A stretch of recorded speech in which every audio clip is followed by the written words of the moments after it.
All right, so 6 o'clock. You'll go ahead and call the meeting to order.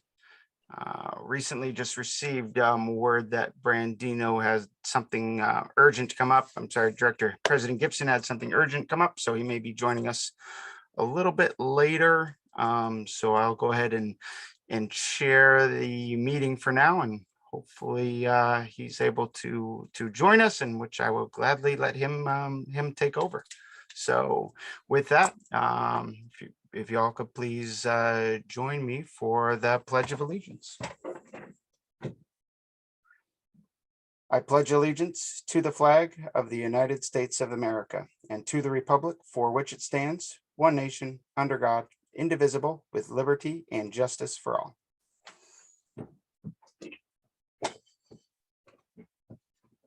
All right.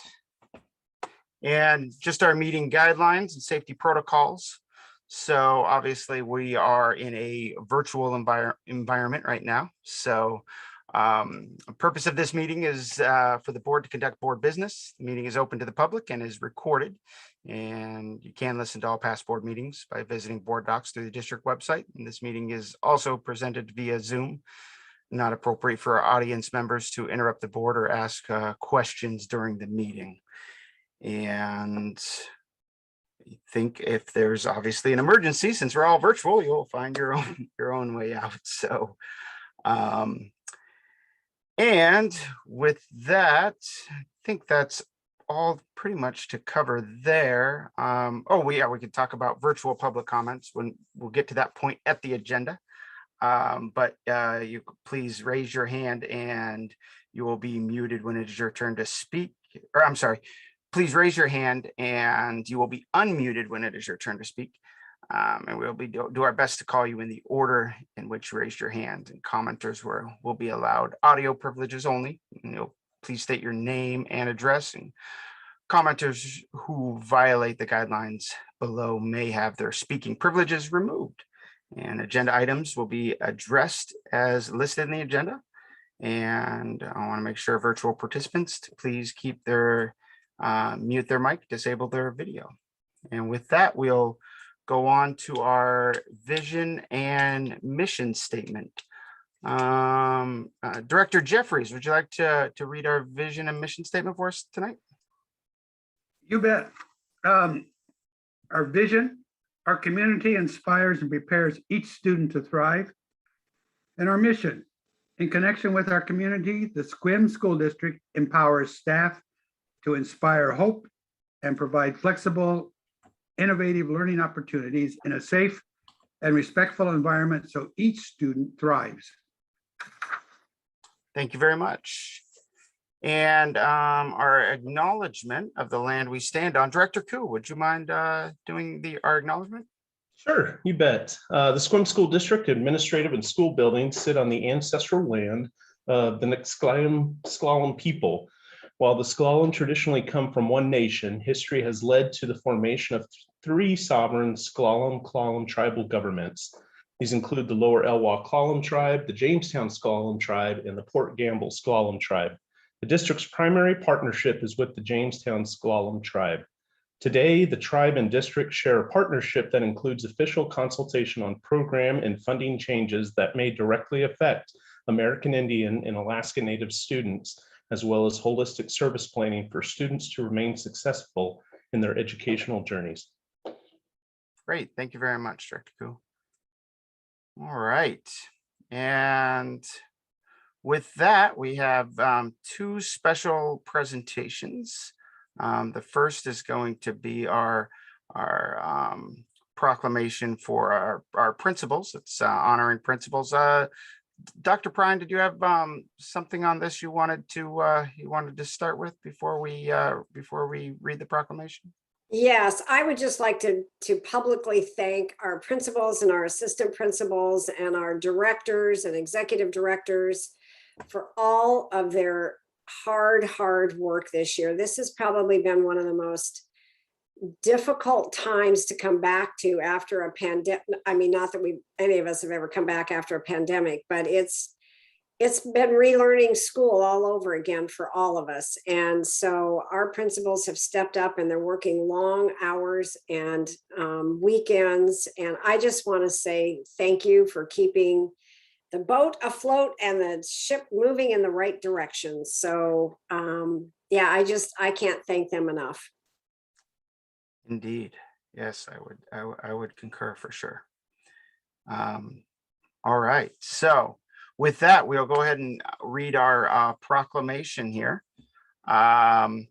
Whereas the Washington Senate has declared the month of October 2021 as National Principals Month in coordination with the efforts of the National Association of Elementary School Principals and the National Association of Secondary School Principals, working with the U.S. Congress to designate the National Principals Month and resolutions thereof. And whereas principals and assistant principals play significant roles in our education system by creating hope for each and every student in their buildings, by leading culture systems and learning, and by working tirelessly each day as visionaries, assessment experts, community builders, public relations experts, budget analysis, facility managers, special programs administrators, and guardians of various legal, contractual, and policy mandates and initiatives. And whereas principals and assistant principals work collaboratively with families, teachers, and district officials to develop mission statements, set performance goals and objectives for schools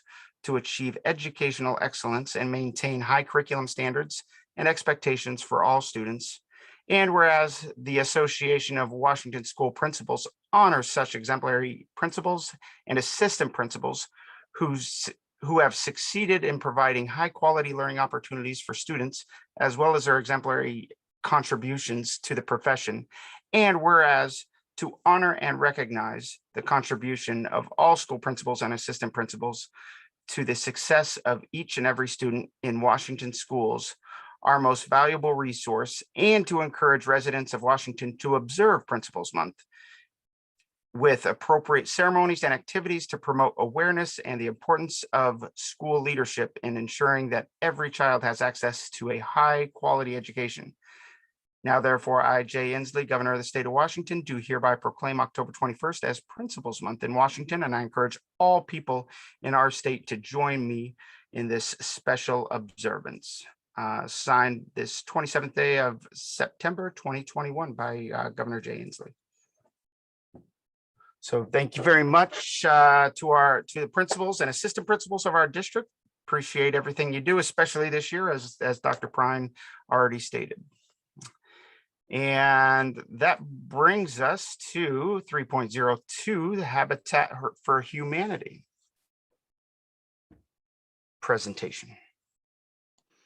And is that Colleen? That's me. All right.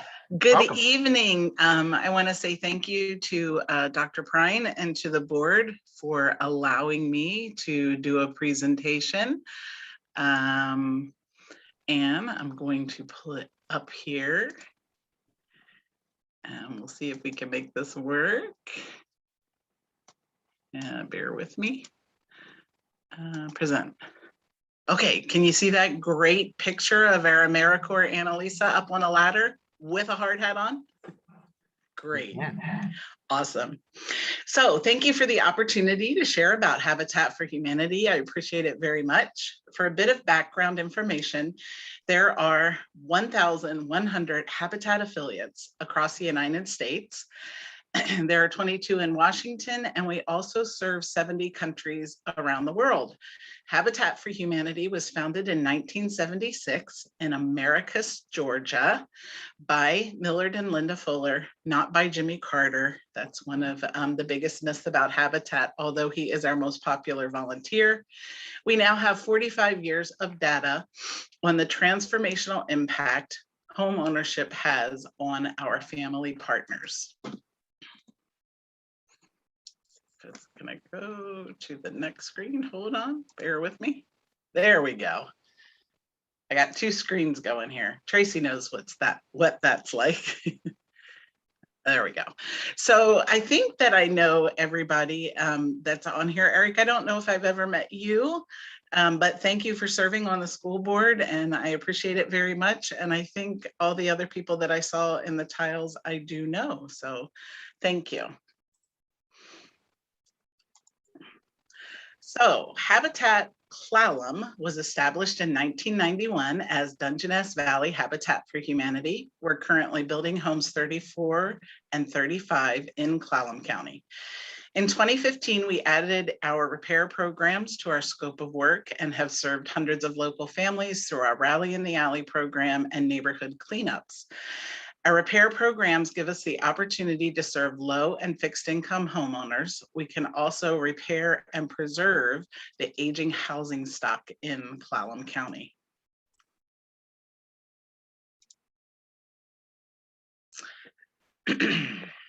There are many businesses under one roof at Habitat for Humanity affiliate. We are a retail store, we are a builder, new construction, home repair program, social service, mortgage lender, affordable housing advocate, volunteer engagement, developer, fundraiser, events, impact agency, and workforce training.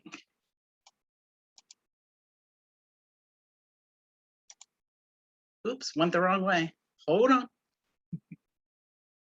We just did that one. Here we are. So I want to take this opportunity to acknowledge Habitat Clallam's ongoing partnership with the Sequim High School Rotary Interact Club.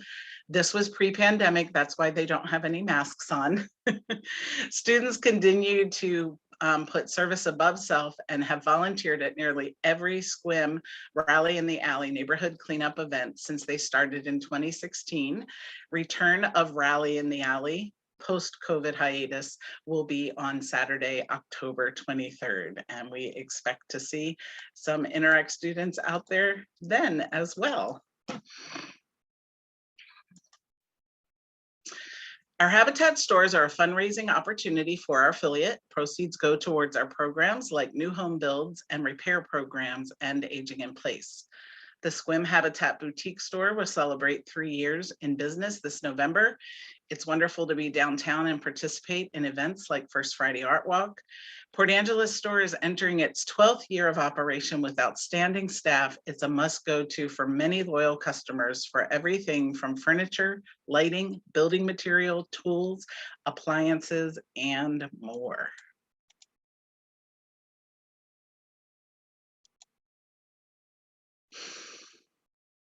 Habitat for Humanity Clallam County serves residents that fall between 30 and 80% of AMI, that's area median income. Traditionally, first-time home buyers that would not qualify for a conventional mortgage. To qualify for our Habitat program, residents must demonstrate a need for housing. Substandard conditions, cost burden, paying more than 30% of their income on housing, or families doubling up in one dwelling. In addition, they must be able to pay an affordable mortgage that goes into the revolving fund for humanity to build future homes and be willing to partner with Habitat Clallam.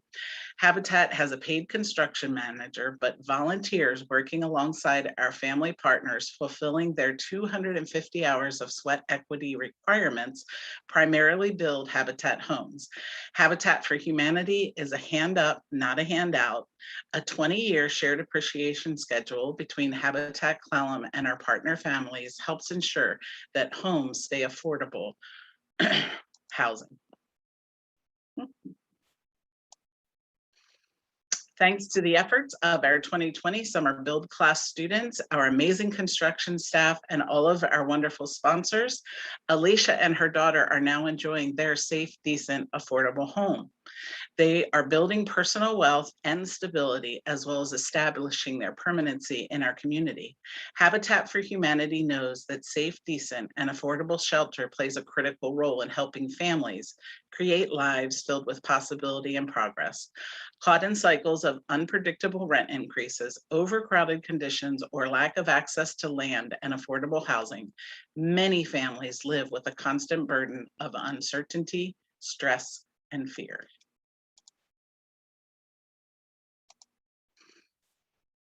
In 2018, our affiliate committed to a 2020 faith build. Churches come together to raise funds and provide volunteers to build a Habitat home. Of the 34 churches in Port Angeles, 11 churches signed on to participate, raising over $60,000 collectively.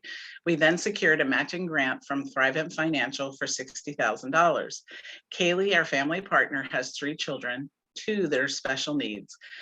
We did not let a worldwide pandemic, supply chain issues, building material shortages, and drastically increased cost of COVID-19 protocol restrictions deter our resolve to be sure the 2020 faith build was completed.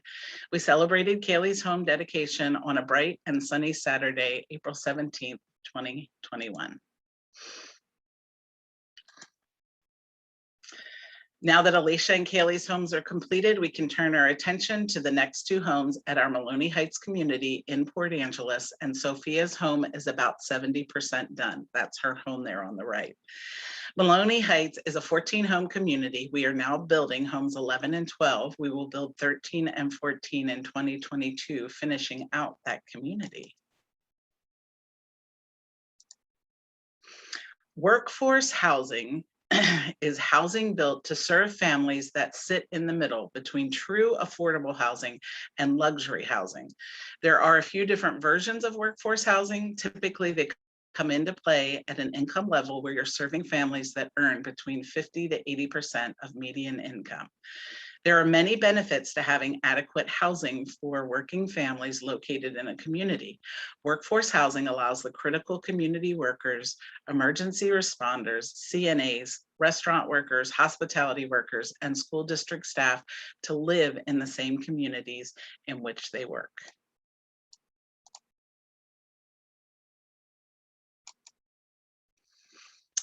I am pleased to share that we are under contract to purchase 4.5 acres less than 1 mile from the center of Sequim, making this ideal location perfect for affordable workforce housing close to transportation, schools, and shopping.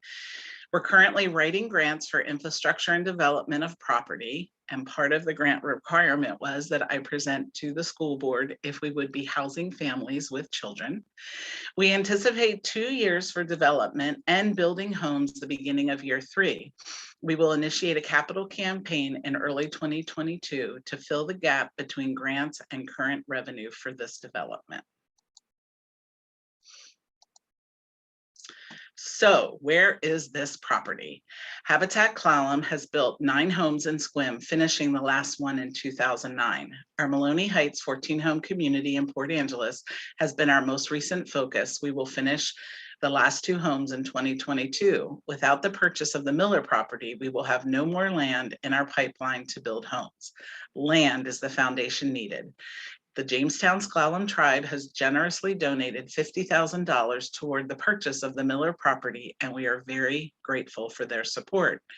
The location is also ideal for a CTE, Career Technology Education Construction Program, in partnership with Sequim High School. Spring 2022, Sequim Sunrise Rotary and Habitat Clallam hope to present to the school board a full 4-year construction curriculum opportunity, empowering students to graduate and be gainfully employed in the construction trades by being able to work on these Habitat homes in their community. This is the preliminary planned unit development submitted to the city of Sequim for our pre-application meeting in August. This plan would allow for 40 homes, basically 10 4-plex townhome units. Current city zoning will not allow for multifamily units. However, we are partnering with the NPBA, North Peninsula Builders Association, and will advocate to the city of Sequim council and staff members to allow for upzoning.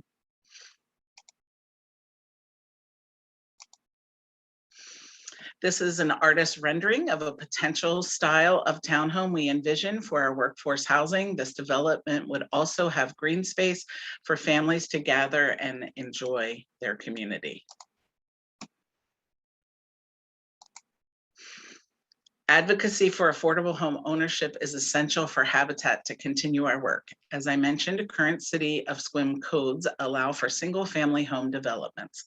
With a lack of affordable workforce housing and land for development within Sequim city limits being scarce, the current codes are not adequate to meet the demand. The average home sale price about a month ago in Sequim was $488,000. Habitat Clallam will continue to advocate to the City of Sequim staff and council members for upzoning to allow for maximum density in a development during this housing crisis.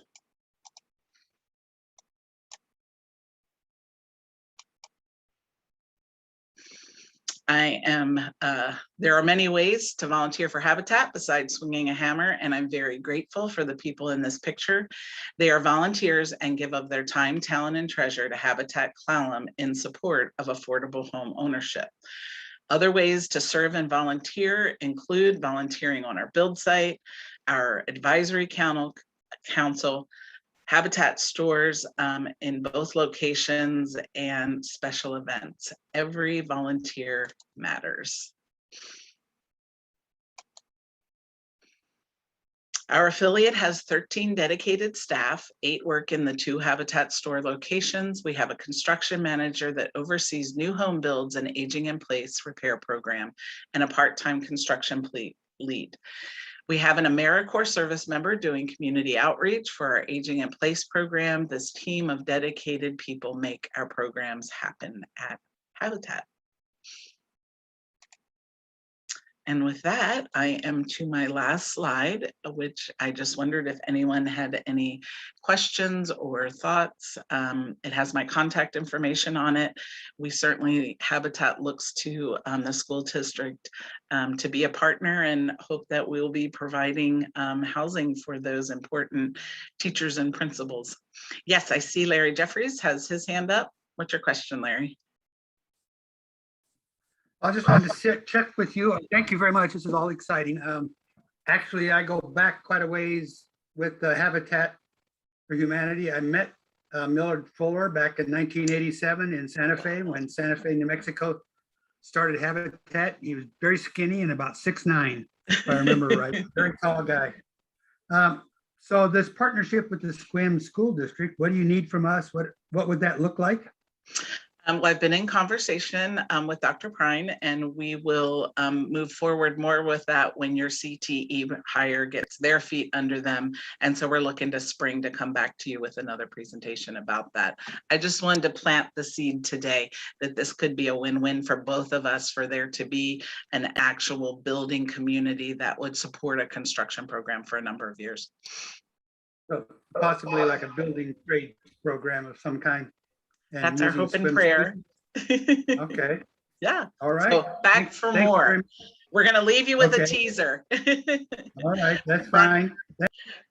Brian, I see you have your hand up. What can I do for you, sir? Hey, Colleen, good evening. One, good to see you. And 2, as an economic development guy, I could not be more excited to hear about this project. I'm a little bit surprised I'm hearing it for the first time here, because I try to keep my ear to the ground. But this is the tip of the spear of what ails us as a community. Housing is our #1 issue. That's holding us back from job growth, from filling positions at the hospital and other employers. Obviously with the district, you've heard the stories, but if anyone else isn't hip to the same narrative, this is true. Housing trumps everything else in the sphere of economic development right now. So I could not be more excited about this project. Frankly, I love the work you do, you and your team. And I had the same question as Larry, what do you need from us? But I'm just one individual board member who will be a very strong and supportive voice in support of this and future projects that are addressing our housing needs across the scale, but especially towards that, like you said, workforce housing. Yeah, super needed.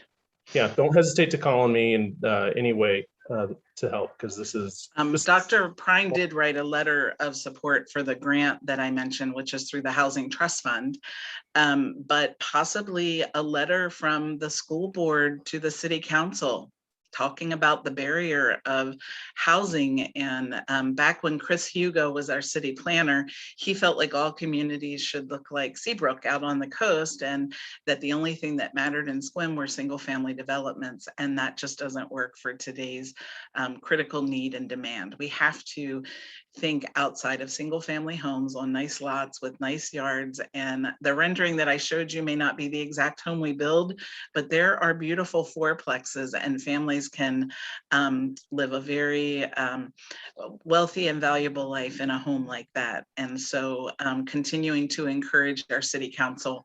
The staff is all in. I don't know if I should say that here, but when we had our meeting, the staff's like, yeah, we need more density. If they don't allow for upzoning, the best we can hope to do with this same piece of property is 20 homes.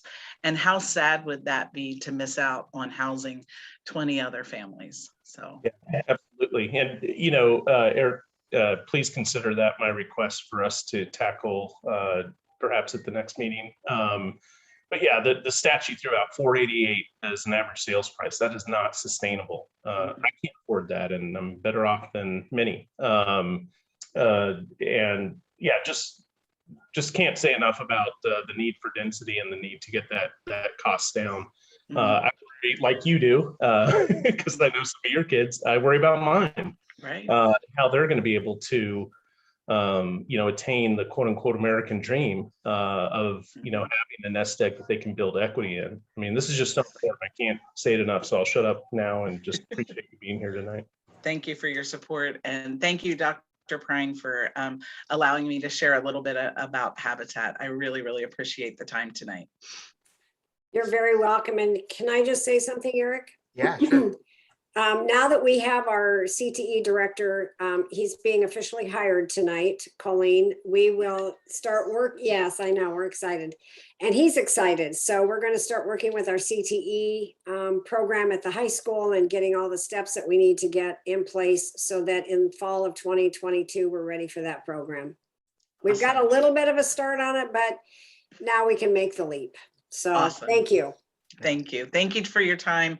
And I had all my contact information on there, and Tracy can share that last slide. Feel free to reach out anytime. I'll probably be coming back to you for more information as this project develops. And again, if the board would consider doing a letter about the need for workforce housing and more density within Sequim city limits to the council, that would be awesome. Yeah. Thank you. Have a fabulous meeting. Thank you, Colleen, and appreciate everything. It's great, great work, and I'm happy to attempt to move that forward. So, yeah, for sure. Thank you. All right.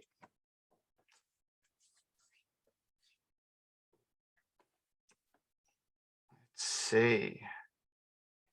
And with that, that brings us to the approval of our October 4th and October 11th minutes.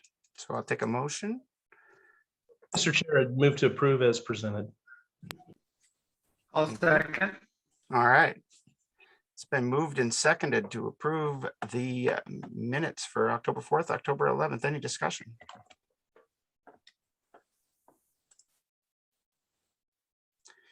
Hearing none, we'll put that up for a vote. We're doing that electronically, I assume, is Norman. Okay. And there it is.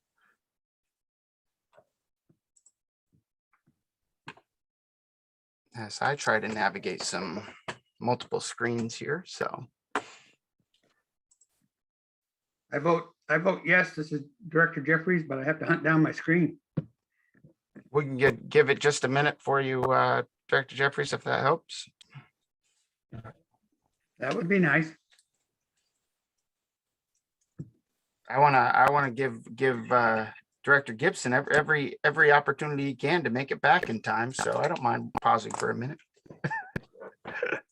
Just kidding.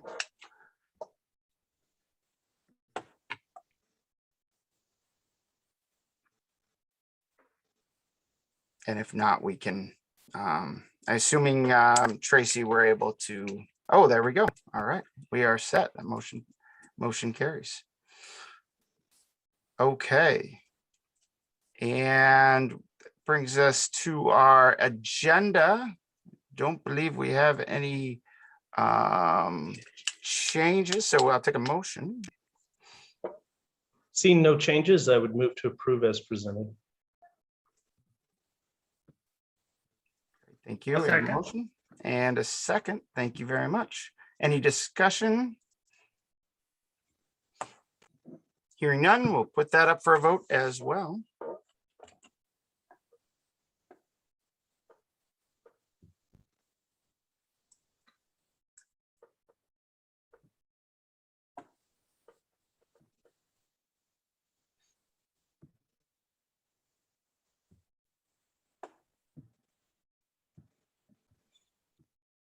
Were you able to submit that one, Tracy? I'm not seeing anything pop up on my screen. It shows that it's circulating in the universe. Okay. I'm not seeing it either, but I'll dig around. Okay.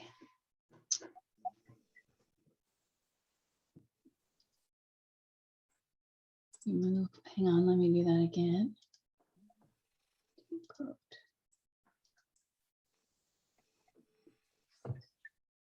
There it comes.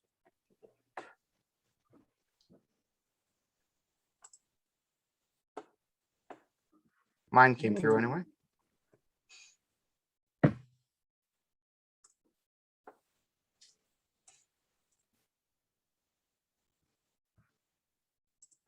And that motion passes on to the consent agenda.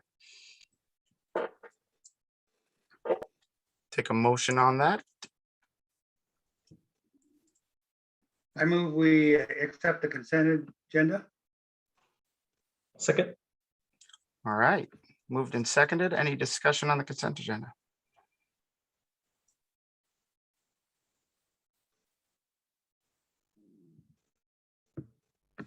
Hearing none, we'll go ahead and put that up for a vote as well. Please indicate your vote accordingly. Eric, if you don't mind, while we're waiting for that to pop up, just welcome to, again, new Sequim School District staff members. Awesome, indeed.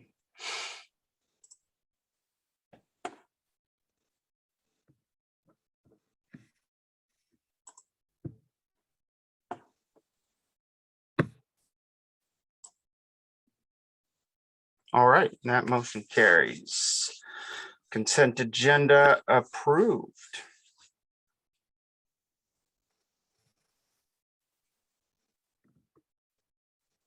All right, and that brings us to 7.01, which is public comment. And the first one, we have a written public comment. While I'm doing that, just know for verbal public comments, you'll want to use the raise hand feature for that. I'm going to start off with our written one, and then we'll move to anybody who's live that would like to share. So stand by for a moment while I navigate screens here.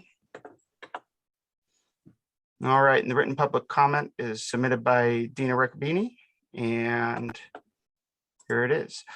On August 17th, I filed an official discrimination complaint against Jim Stauffer, Sequim School District School Board member, who is currently out on leave.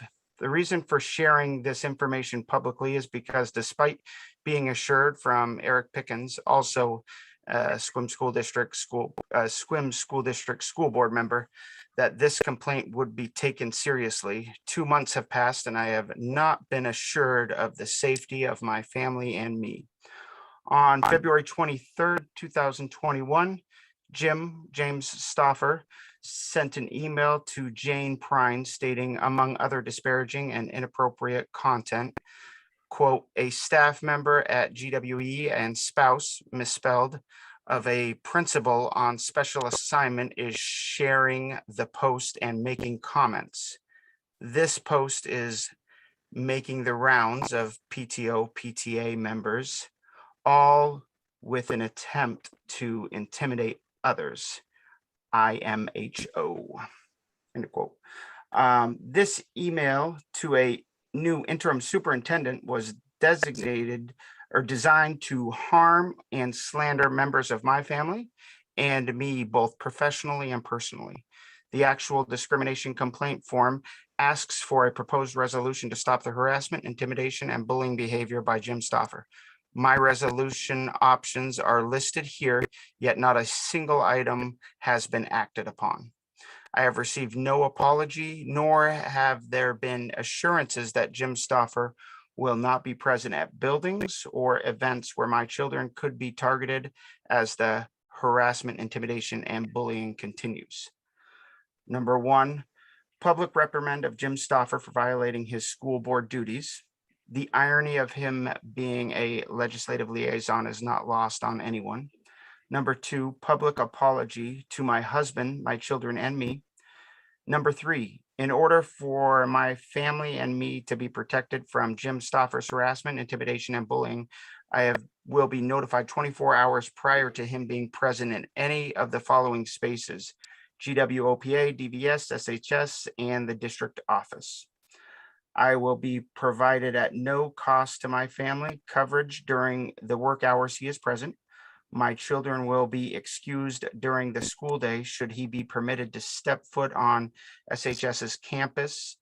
He is not allowed to attend any extracurricular activities for Sequim High School, including but not limited to graduation of 2022, graduation of 2025, all sporting events, all concerts, fine arts events, clubs, off-campus fundraisers. The purpose of this last item is to protect my family and allow my children to attend events of their choice. It is unconscionable that an elected school board member would engage in behavior that ultimately harms children in the very district in which he serves. So vindictive toward the adults that he forgets about the children. 2 months have passed since this discrimination complaint was filed against Jim Stauffer, an elected official who has targeted my family and me over and over again. It is fair to expect that I will receive an update this week on the status of this investigation. Dina Riccobene. Okay. And that is all of the written public comments. So we will move to anybody that, and I do see a hand up. And I believe that will be our first one, Tracy, unless there was another hand. So that's, I'm going to go to first Sheena Younger. Okay, well, just finding it pretty convenient where you don't take public comments regarding complaints, and yet you just read one regarding a complaint. So I will talk about complaints as well. First, I want to ask, why isn't the retaliatory public record request report listed on the agenda tonight? Is it because there have been requests you don't want the general public knowing about what has been requested this past week? I sure think so. Principal proclamation. Does Superintendent Prine really believe the ship at the high school is selling the right way and deserves praise that she just lavished? To publicly state praise for the behaviors coming out of the high school is gross. I swear I've been listening to these school board meetings for years, and it's all like, everything's so great and roses and everybody's so awesome. And it's like, where's the real conversation about the sexual assaults happening in the high school, or the drunk students this past weekend participating in school events? Also, you know, your leader is putting this entire district in jeopardy in so many ways financially, with pretty blatant mistakes like FMLA intervention. That's like the #1 reason why companies lose millions of dollars, is when people try to interfere with FMLA, which Superintendent Prine did. Finally, well, not finally, I did find it interesting that Dina Riccobene is complaining about Jim. Dina really should stop participating in the harassment of women herself in the school district, which I have documented. And my complaint about that will be following this public comment. And finally, for those listening, I have now turned everything over to a law enforcement agency, as well as Healthy Families. And if anyone listening would like to come forward regarding the misconduct in the Sequim School District, please contact me, Sheena Younger, 360-461-4288. Thank you. Thank you, Sheena. And I did see another hand up. I'm not seeing it right now. Is that Did we already move them over, Tracy, or did they put their hand down? Bo is actually handling that for us. Bo, can you chime in on that? Yeah, some people have put up and then lowered their hands during the course of that comment. Okay, no problem. I see Nathan. Nathan Atkinson, is that it? Atkinson? So give us a moment, Nathan. We'll bring you over. All right, Nathan, you should be able to unmute. And there you go. I apologize. Can you hear me? Yes, we can. Go. This is it's a unique setup on Zoom that I'm not used to for public meetings, that we can't see the people who are on it. I mean, if we had an actual meeting in person, you would be able to see all of the people in the room. So I'm just curious, is that something that's an error on my end, or can we not see who came to this meeting? Normally for public comment, it's not necessarily a back and forth. You have time to speak, but to briefly answer your question, it's the webinar format of Zoom that presents it this way. Okay, is that something you guys, I'll let you answer or not answer, but I do believe we should be able to see everyone that's in the meeting, whether they're on video or not. They can turn that, or you can mute that or mute people, but I can't tell if I'm muted. I can't tell if I'm on video. And so it's impossible to know, like, coming into this, what you guys are seeing versus what I'm seeing. And so it's just a little odd. And I don't know if I know that all of this kind of stuff is hard and difficult to do considering the times, but it should be as normal of a meeting as we could have if we were actually in the boardroom where we know and can see everybody that's there. But that was my only comment. All right. Thank you, and definitely appreciate that feedback. And I am not seeing any hands, so just give it a one last final call.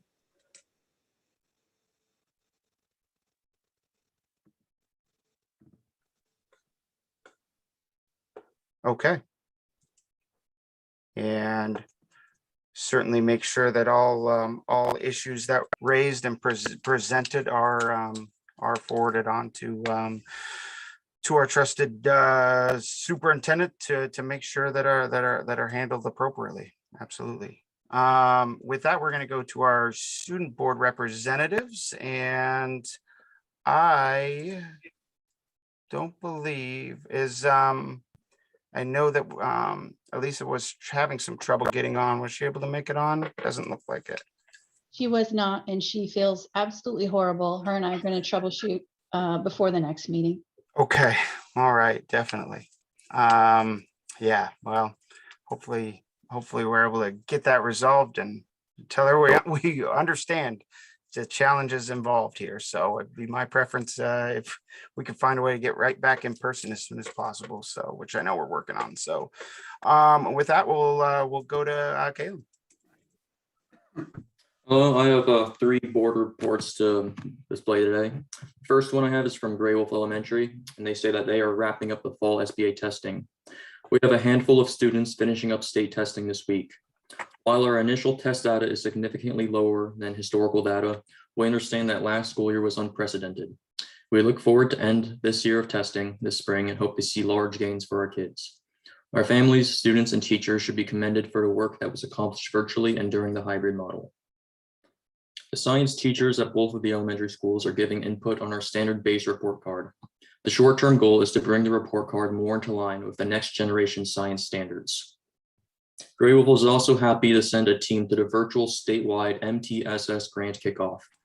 We look forward to weaving the multi-tiered systems of support throughout our district to bring intentional support to all our students. Finally, they would like to wish Dr. Prine a very happy Bosses Day, which is on Friday.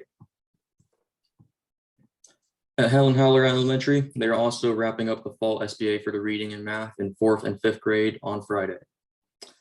Their amazing PTO hosted their first meeting via Zoom on Monday. They meet the second Monday of each month, and they are looking for a president if you know an interested Helen Haller Elementary family member. The PTO is gearing up for some fundraisers with the annual Ponciata plant sale fundraiser kickoff in November. Helen Haller also successfully completed their first safety drill in September with a fire drill and evacuation. We will join millions of people worldwide at 10/21 on October 21st and participate in the Great Shakeout Earthquake Drill nationally. Helen Haller Elementary also says that feelings come in different sizes, intensity, and levels of energy. To make this easy to talk and think about it, Helen Haller, we categorize them into 4 simple colored categories that are called the zones of regulation. Once we can identify how we are feeling and what zone we are in, we decide if we need a tool to help us regulate. At the beginning of the school year, each class at Helen Haller Elementary receives 5 zones of regulation lessons taught by the school guidance counselor, Jennifer Saul. This allows staff and students to use common vocabulary during classroom meetings, small groups, individual check-ins, and when debriefing challenging situations. It also provides a pathway of self-regulation that leads to experiencing success. At Sequim High School, this weekend of the 15th and 16th was homecoming weekend, and it went amazing. Friday night was our homecoming game against North Mason, and Sequim High School was able to win the game by 1 point with a last-minute touchdown and run. The high school was also able to enjoy a halftime show that was put together by high school groups with the help of staff and volunteers. It was very exciting for all involved in the game. On Saturday night, the 16th, the homecoming dance took place at the high school and also was a large success. Almost all of the students that participated enjoyed an amazing time, personal experience included. The ASB put in a lot of effort in making this happen, and it was an excellent way of boosting the morale of the high school students after a tough year. Preparations included putting up a massive tent, which took around 6 hours across 10 people, as well as decoration, lights, and administration. Once again, it was a large success, and the students are very happy that it was able to take place this year. Those are all the reports that I have for this time. Great. Thank you very much. Appreciate that. And congratulations to Sequim football team, and appreciate the report. And with that, we'll go to our regular board communication. And why don't we start it off with Director Jeffries?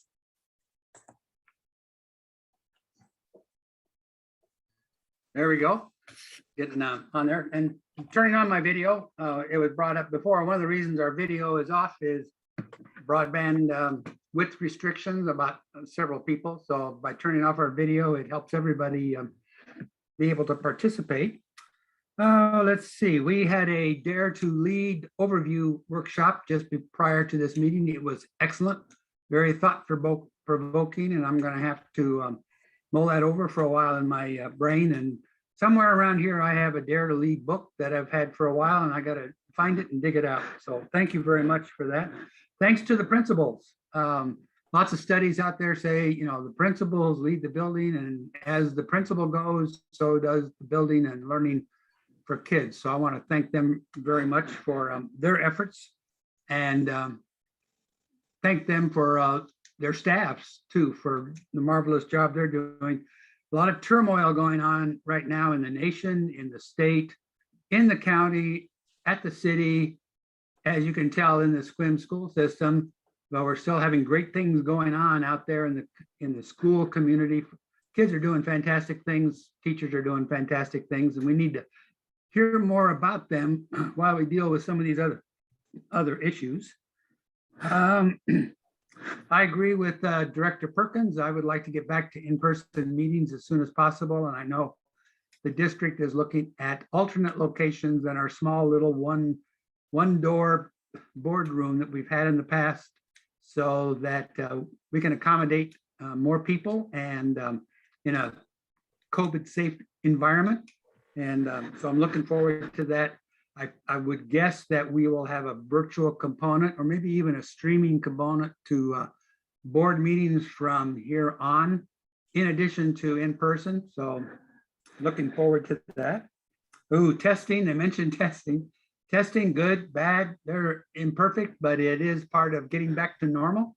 And so hopefully the kids and the hunker down and take those testing seriously, so we can take a look at how things are going out there.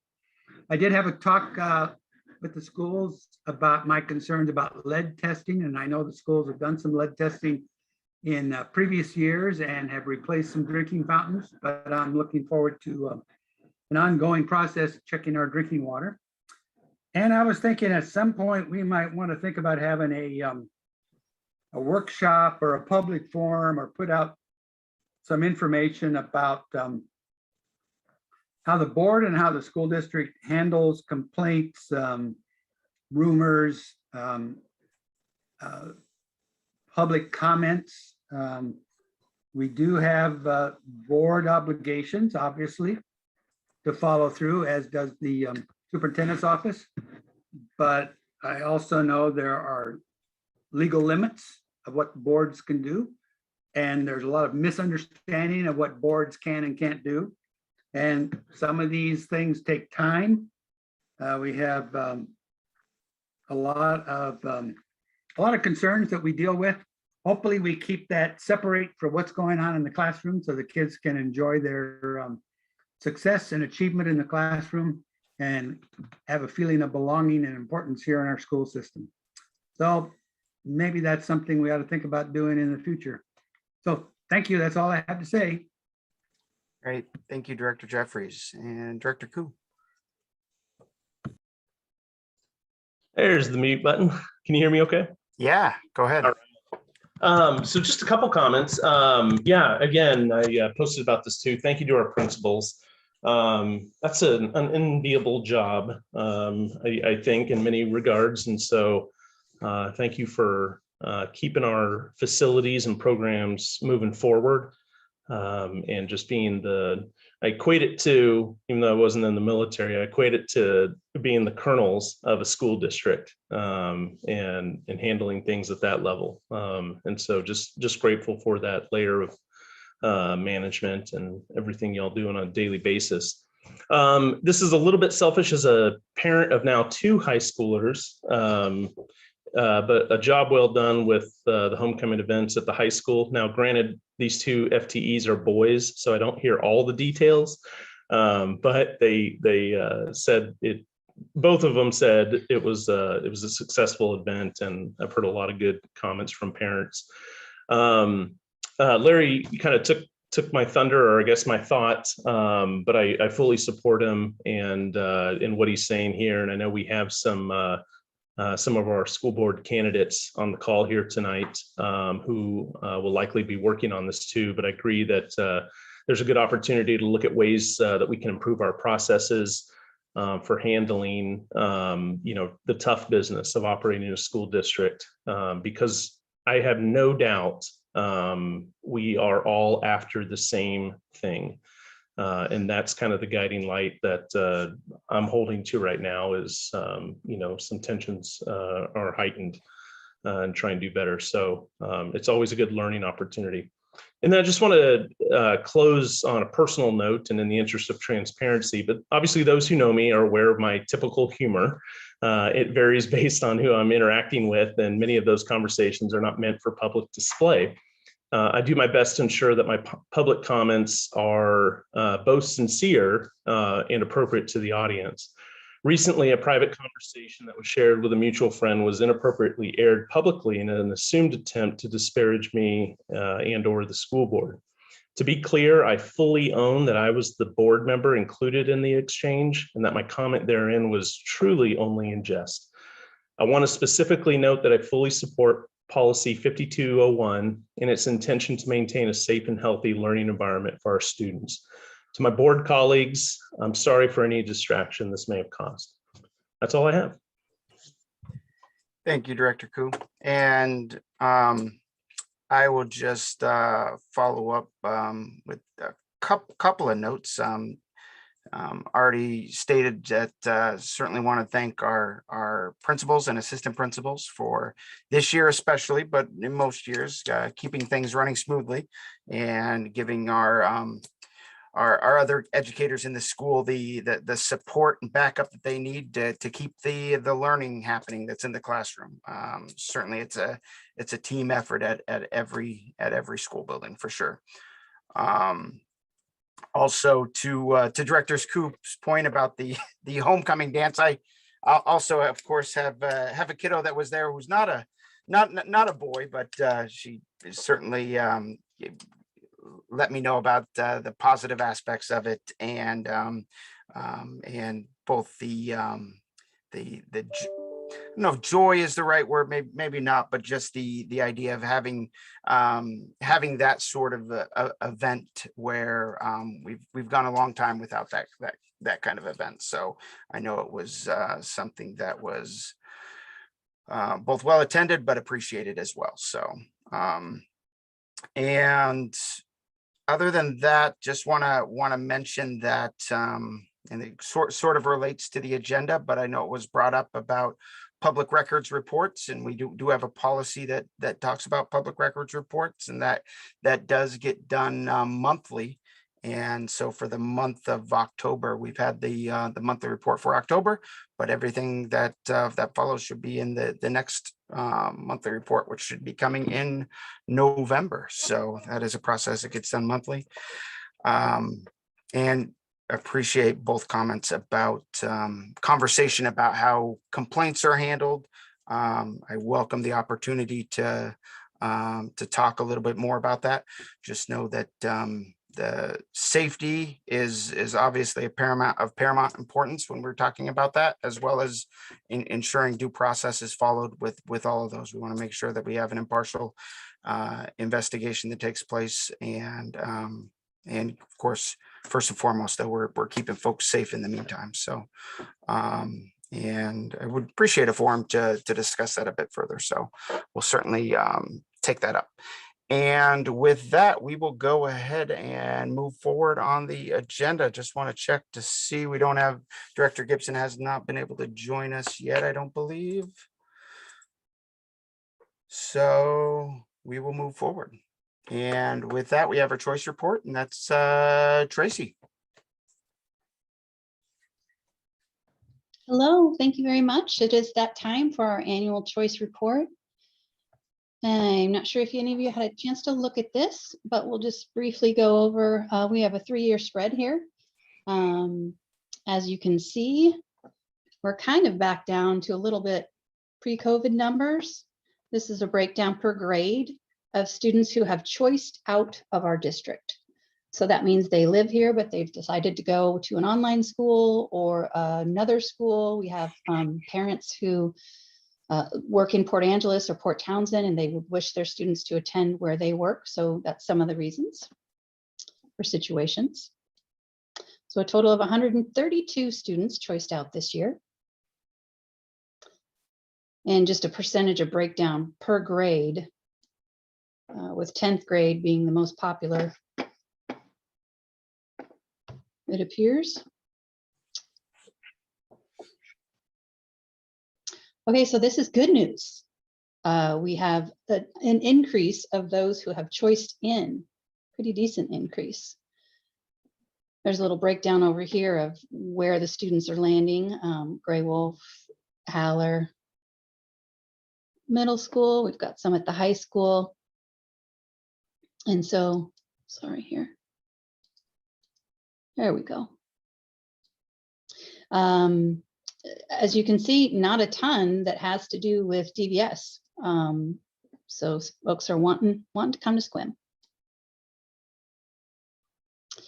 So some of the reasons, there is probably, I think, 15 to 20 possible reasons that a parent can select. They fill this form out online. It is a state database. And these are the reasons that were most popular. We have to enroll in an online program, alternative school program. They think their education condition will be improved. Student has residence changed. Here's that parent is an employee of the district, safety concerns, and to enroll in a school with academic options not offered at the district.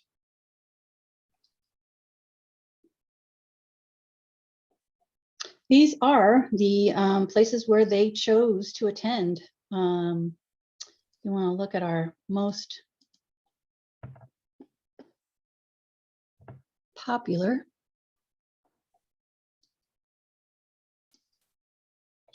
Pearl has a very popular program, their Home Connection, or Crescent, excuse me. And then we do have some that attend Port Angeles, and that's their brick and mortar, not including their online academy, which is Seaview.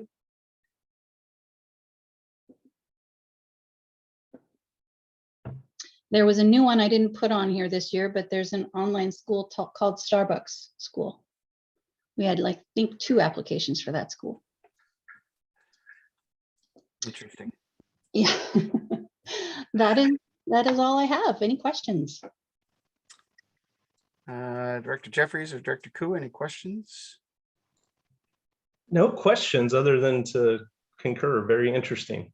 You know, and as we develop our online options, I know Quileute Valley School District has a very robust attendance or student enrollment because of their online program. And so that could have potentially favorable impacts in the future. This is one of those just, yeah, interesting. Well said, Eric. How these things work and how it affects funding and things like that. So I probably have a million questions, but it'll be after I digest it further. Great. Thank you. Director Jeffries? Yeah, I was just wondering if we've dived deeper into some of these numbers. Like, I know Crescent School District, I have neighbors. They chose Crescent School District for their homeschooling for their kids, and they've been doing it for several years now. But at the time they chose it, Crescent was a lot more user-friendly and welcoming than doing the same thing here in Sequim. I don't know if that's still the case, but maybe take a look at why so many people go there as opposed to sign up locally for homeschooling opportunities. I think actually Darlene could speak to that. She's very familiar with their program. And you're right, Director Jeffries, we have a lot of renewals. It's kind of once they go there, they stick with it. Yeah. All right. Well, thank you, Tracy. Appreciate the report. And with that, sort of very, very related and potentially she could potentially speak to that. We have our finance and enrollment report with Darlene.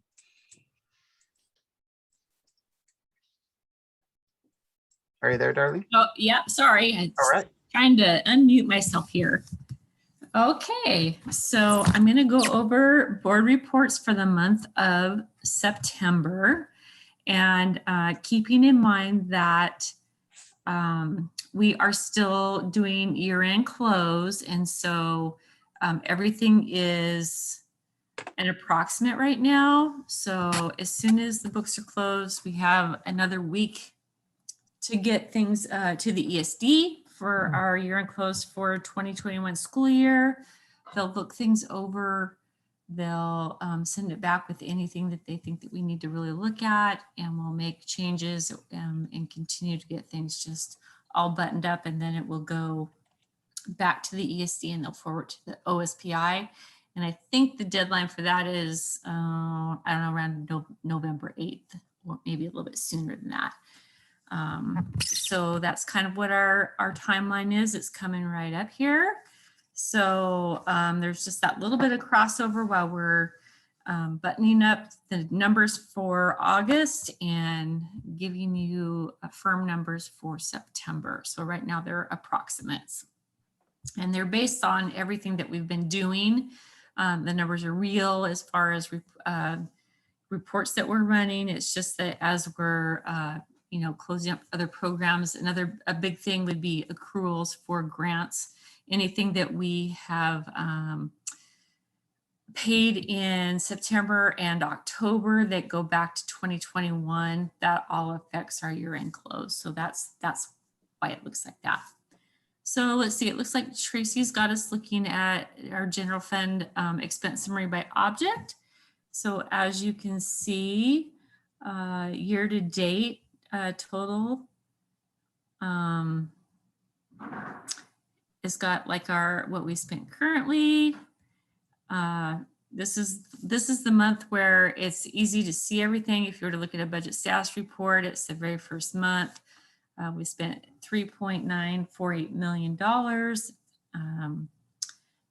out of each of these areas of salaries and benefits and supplies and materials and purchase services and some capital outlay. And that capital outlay are things like bigger pieces of furniture or equipment that would qualify as capital outlay. And we do have some of that due to the fact that we had to purchase quantities of furniture and things like that to keep our students all distanced. Okay, let's go to the next slide. Now, let's see which one that is. It is actually whichever one you tell me you would like me to pull up. Let's see here. Let's pull up the fund balance report.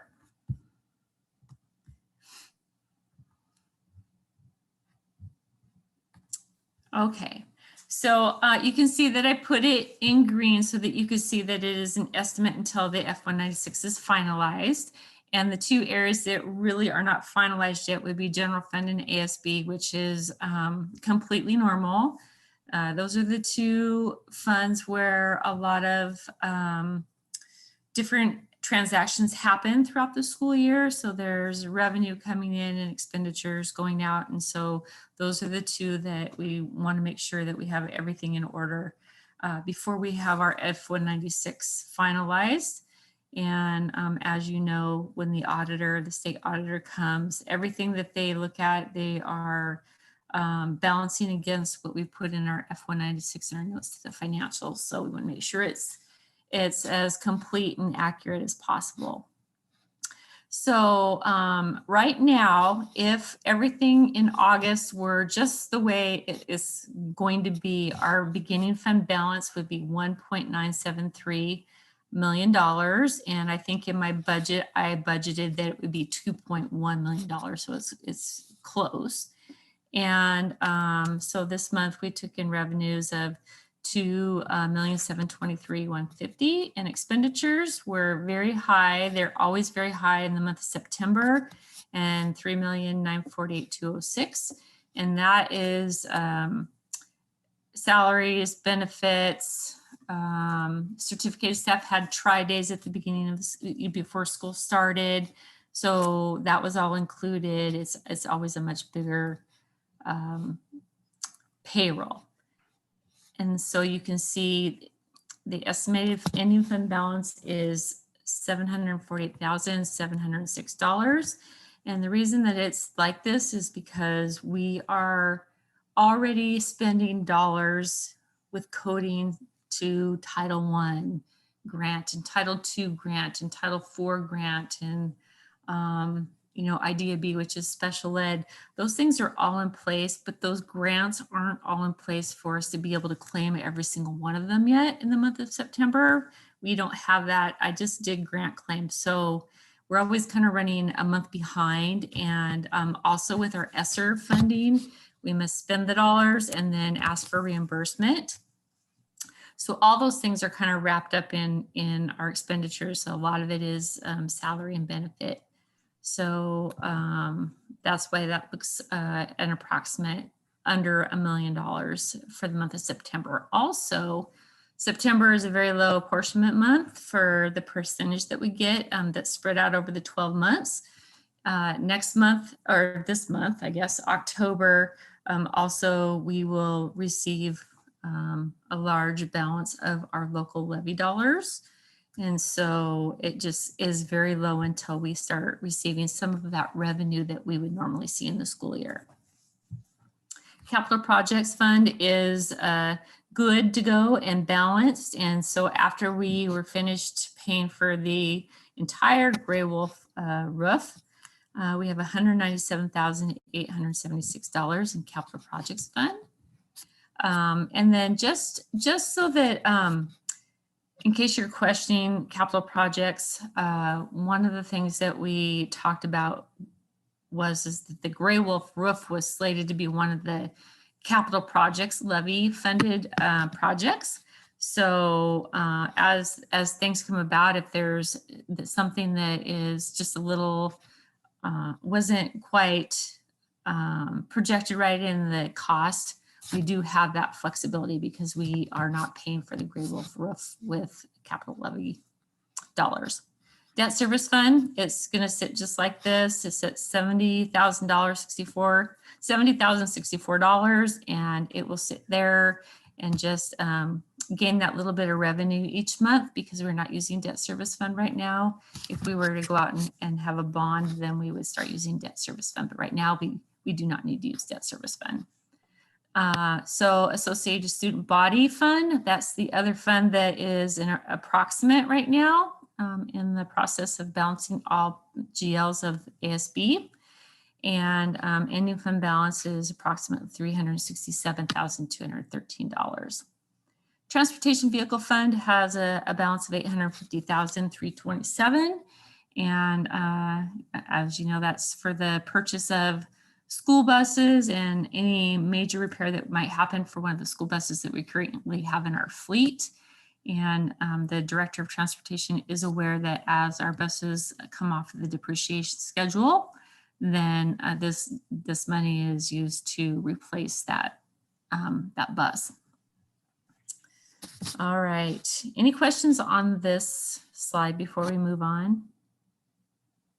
This is the equivalent of the budget status report. This is a summary of that. I think Director Jeffries has a question. Yeah. Yeah, a couple of questions. First of all, you mentioned we have to spend the ESSER funds and then we have to ask reimbursement. So first question about that, is that laborious process? Is it, do we get the funding? Do we get reimbursed quickly? It is through our iGrant system. So it's each month, and we have a deadline. And so usually we have to have all our grants claimed by, like today, like this month, it was today, the 18th. And the ESSER funds is more laborious than any of the other iGrants. There's several things that that OSPI is requiring to come along with asking for reimbursement of ESSER dollars. And it takes quite a bit of time. And so we'll see, because we have ESSER 1, ESSER, which is ESSER 1, ESSER 2, ESSER 3 ARP, ESSER 3, and then we have a little bit of ESSER IDEA B special ed dollars. So all those different categories of ESSER and the spreadsheets that they want to come along with the claims. So yeah, it's a little bit more intense, but completely worth it. We're thankful for the revenue that the federal government is helping us with our school, the way that we have to have it set up right now so that all the kids can be in the building. Oh, good. My other question, the ASB, the Associated Student Body Fund, we needed to tighten up a couple things in that fund. Has that been accomplished? Yes. So one of the things that has been done is that we've had a meeting with whoever wanted to attend, whether it was school district, club advisors, coaches, PTAs, booster clubs, and we will have another one soon, so that we have 2 in the fall and we'll have 2 in the spring. And just talking through and answering questions about the appropriate way for whichever club is asking, or whichever community club group is asking about ways to raise dollars and donating those dollars to the school district, and who is in charge of students if they were to attend some big event. How would we do fundraising for that or receive donations for that?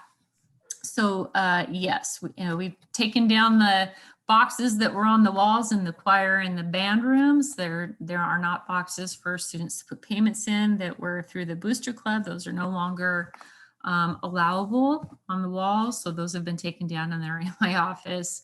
And so, yes, we are definitely on board and doing what we need to do there. Good. Thank you very much. You're welcome.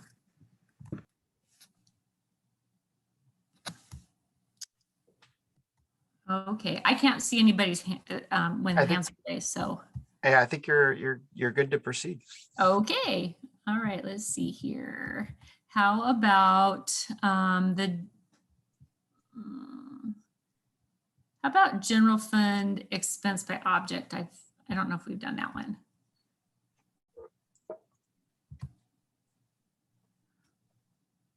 Able to pull that one up for us, Tracy? Okay. This is that big one. This is the one that's broken down by every single activity code that we have, starting with the board of directors and going clear down to transportation. So as you can see, I've highlighted the green column, and that's the year to date through the end of August 2021. And because 2020-21 is not closed yet, that one cannot be of final numbers.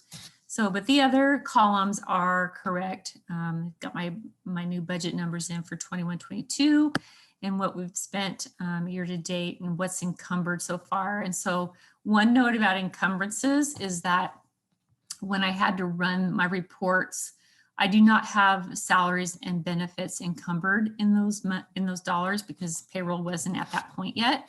That has since been completed, so that will show up in the October reports. But right now in encumbrances, salaries and benefits are not in there. That's why ending balances look so high in some of the areas. All right, next, I think we have one spreadsheet left. I can't remember what it's called.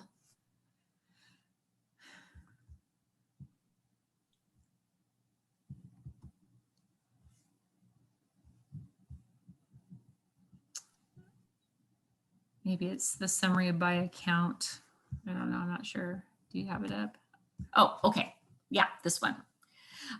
This is the one that really looks like our budget status report, and it gives you a breakdown of everything that has come in for the month of September as far as revenues are concerned and expenditures, the things that have gone out and in which area of our, like whether it's regular instruction or special ed and what that looks like.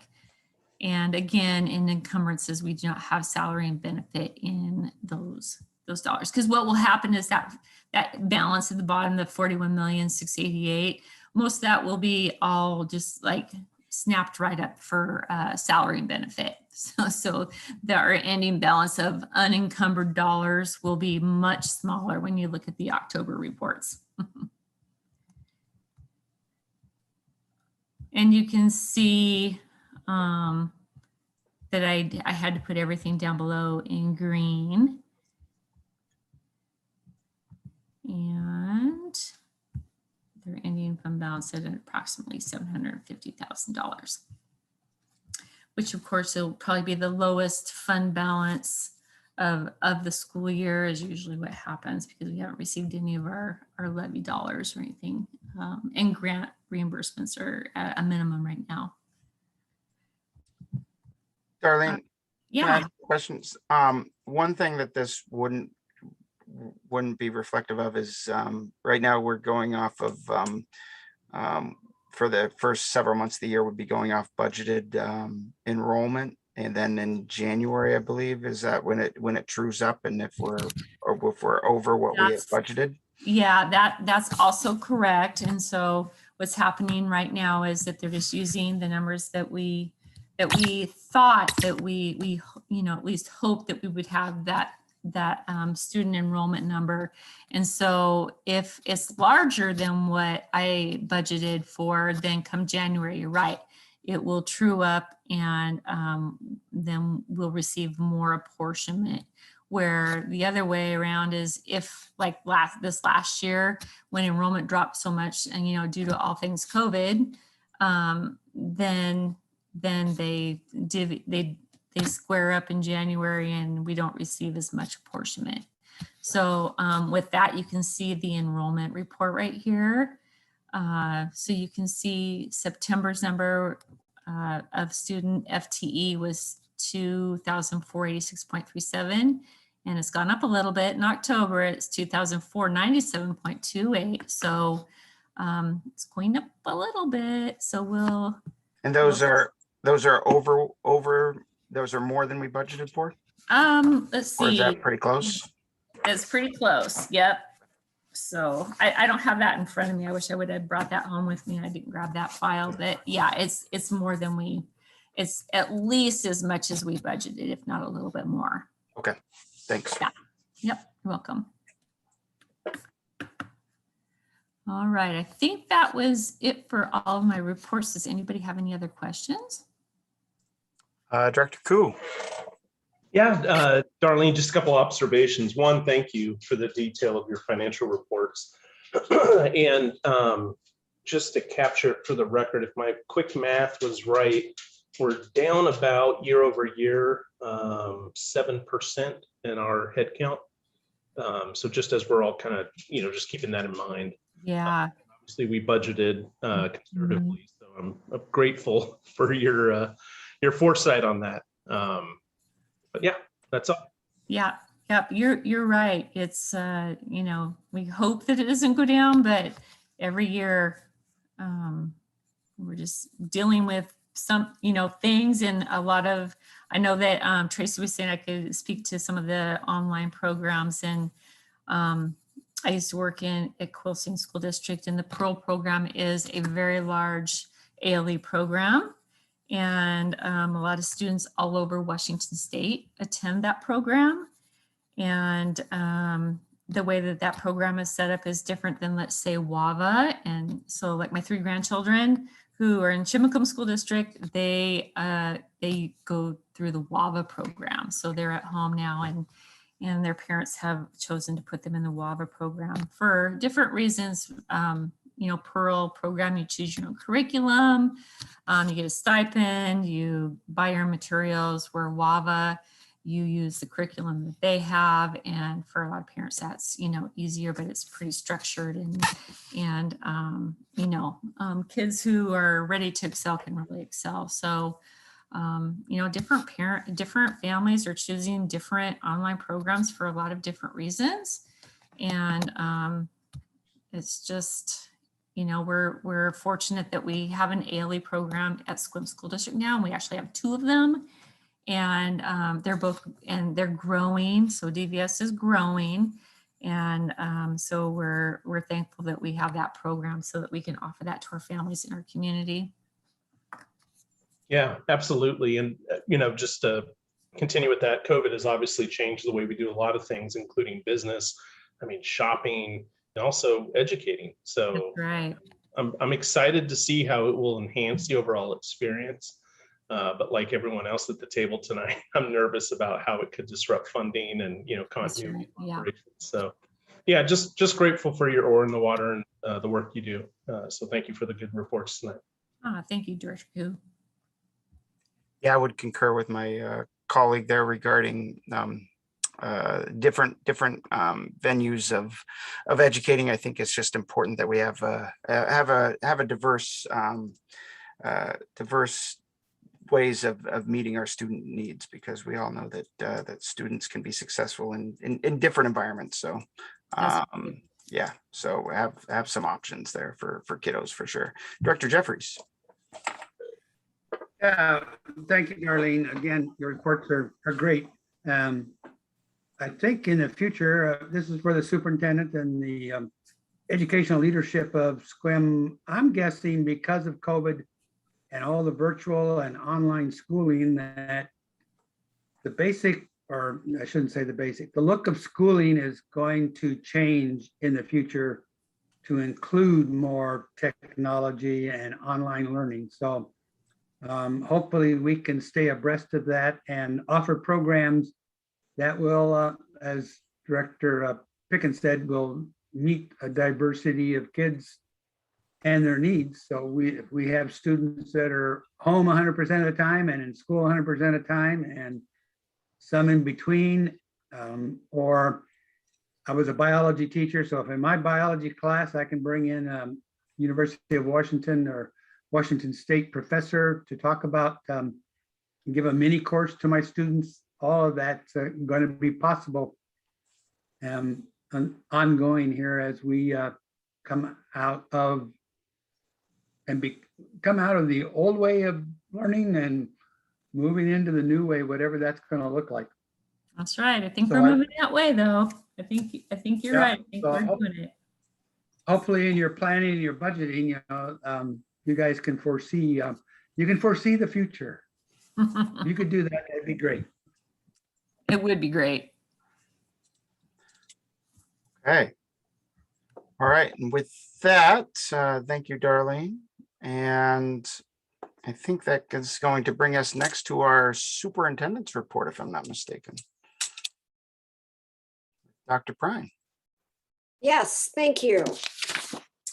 So I won't take too much time, but I do want to announce that we had 100% of our staff complied with the vaccine mandate. We have about approximately 90% vaccinated and approximately 10% applied for and were granted waivers, which means they were granted with accommodations. So very excited about that. I also was able to meet with the high school leadership. 2 junior students asked to meet with me. And so I met with them, I think about a week and a half ago. And they wanted to talk about fundraisers. So I listened and I went over and I talked with the ASB leadership and Mr. Langston and Ms. Fox. And I said, well, how can we make these fundraisers happen? They had some great ideas for online fundraisers. And so it would comply with all the ASB rules, Darlene, so we don't have to have money boxes hanging anywhere because everything would be online. But they came up with some great ideas, so I'm hoping that they can do their fundraisers because they talked about what they use the money for, and what they use the money for goes right back into the school and their class and some activities that they would like to be able to provide for the students. And then our instructional materials committee had their first meeting on October 2nd and our 7th, excuse me, and our next meeting is on November the 4th. And I sent them along with their learning standards, the screening forms for looking at the content of the pilot materials that we're looking at for social studies and math, and then the scope and sequence for social studies. And so when we meet back, they will get in their subcommittees prior to meeting back, and we will look at the information that they have. And then the administrators and the students and several people from the district office met with Tammy Campbell on October 1st. And then we met again on October 8th. And October 8th, we had student voice. And she asked them 3 questions. What do you like about school? What would you like to see changed about school? And you know, if you could have anything at school, what would you like? And the themes that they came up with were, they wanted to see more interest-based classes. They wanted to have some fun. They wanted a school to be safe. They wanted to cultivate relationships with their teachers. That was very important. And these are not in the order of what they thought was most important. These are just the main themes that they came up with. They wanted to see pacing, which means that if you are ready to jump ahead, you can do that. But if you need some other supports, that those supports would be there for you. They were very interested in calling out support for students that struggle. And they also wanted to see some social, emotional, and mental health classes. So I am following up with each one of those groups at their own schools. And I started with the high school today. And that was really fun. I met with 4 of the high school students who were on our meeting with Tammy Campbell on the 8th. And one of the things that they said that we talked about today was they talked about their homerooms and how much they're enjoying their homerooms. And so I'm going back in December because they're doing Character Strong in their homerooms. And so I said, you know, I'm going to come back in December. One of the things I'd like you to do is look and see if over the course of the next couple months, if you see any changes for the positive, to see if people are, you know, we're having to relearn school, all of us, because we've all been out of school. And so I said, let's just see if there's anything that you notice. So over the next couple months, they're going to kind of watch that and see if there are some positive changes. And we're going to talk about that when I go back in December to meet with them. We are meeting with all of the students this Thursday, excuse me, to show them in the visioning statement that's still in draft form, that to make sure that we included their voice in that draft form. And then on November 1st, we'll be meeting with Tammy Campbell again, the group that's been meeting with her and then we will roll that out to the staff on the 5th. And then we will bring it to the board on the 15th so that you can have, we can have a discussion on that. And then we will ask you at a later time to, before the holiday break, to have you approve the visioning statement so we can kind of move, so we can move forward. So that's what we did with the students. Very excited about that work because it was really nice to listen to what they had to say. And they, at first they were a little shy, but then they warmed up and they began to talk. So that was nice. Let's see, we also had our first cohort for our multi-tiered system of support grant that we're doing with OSPI.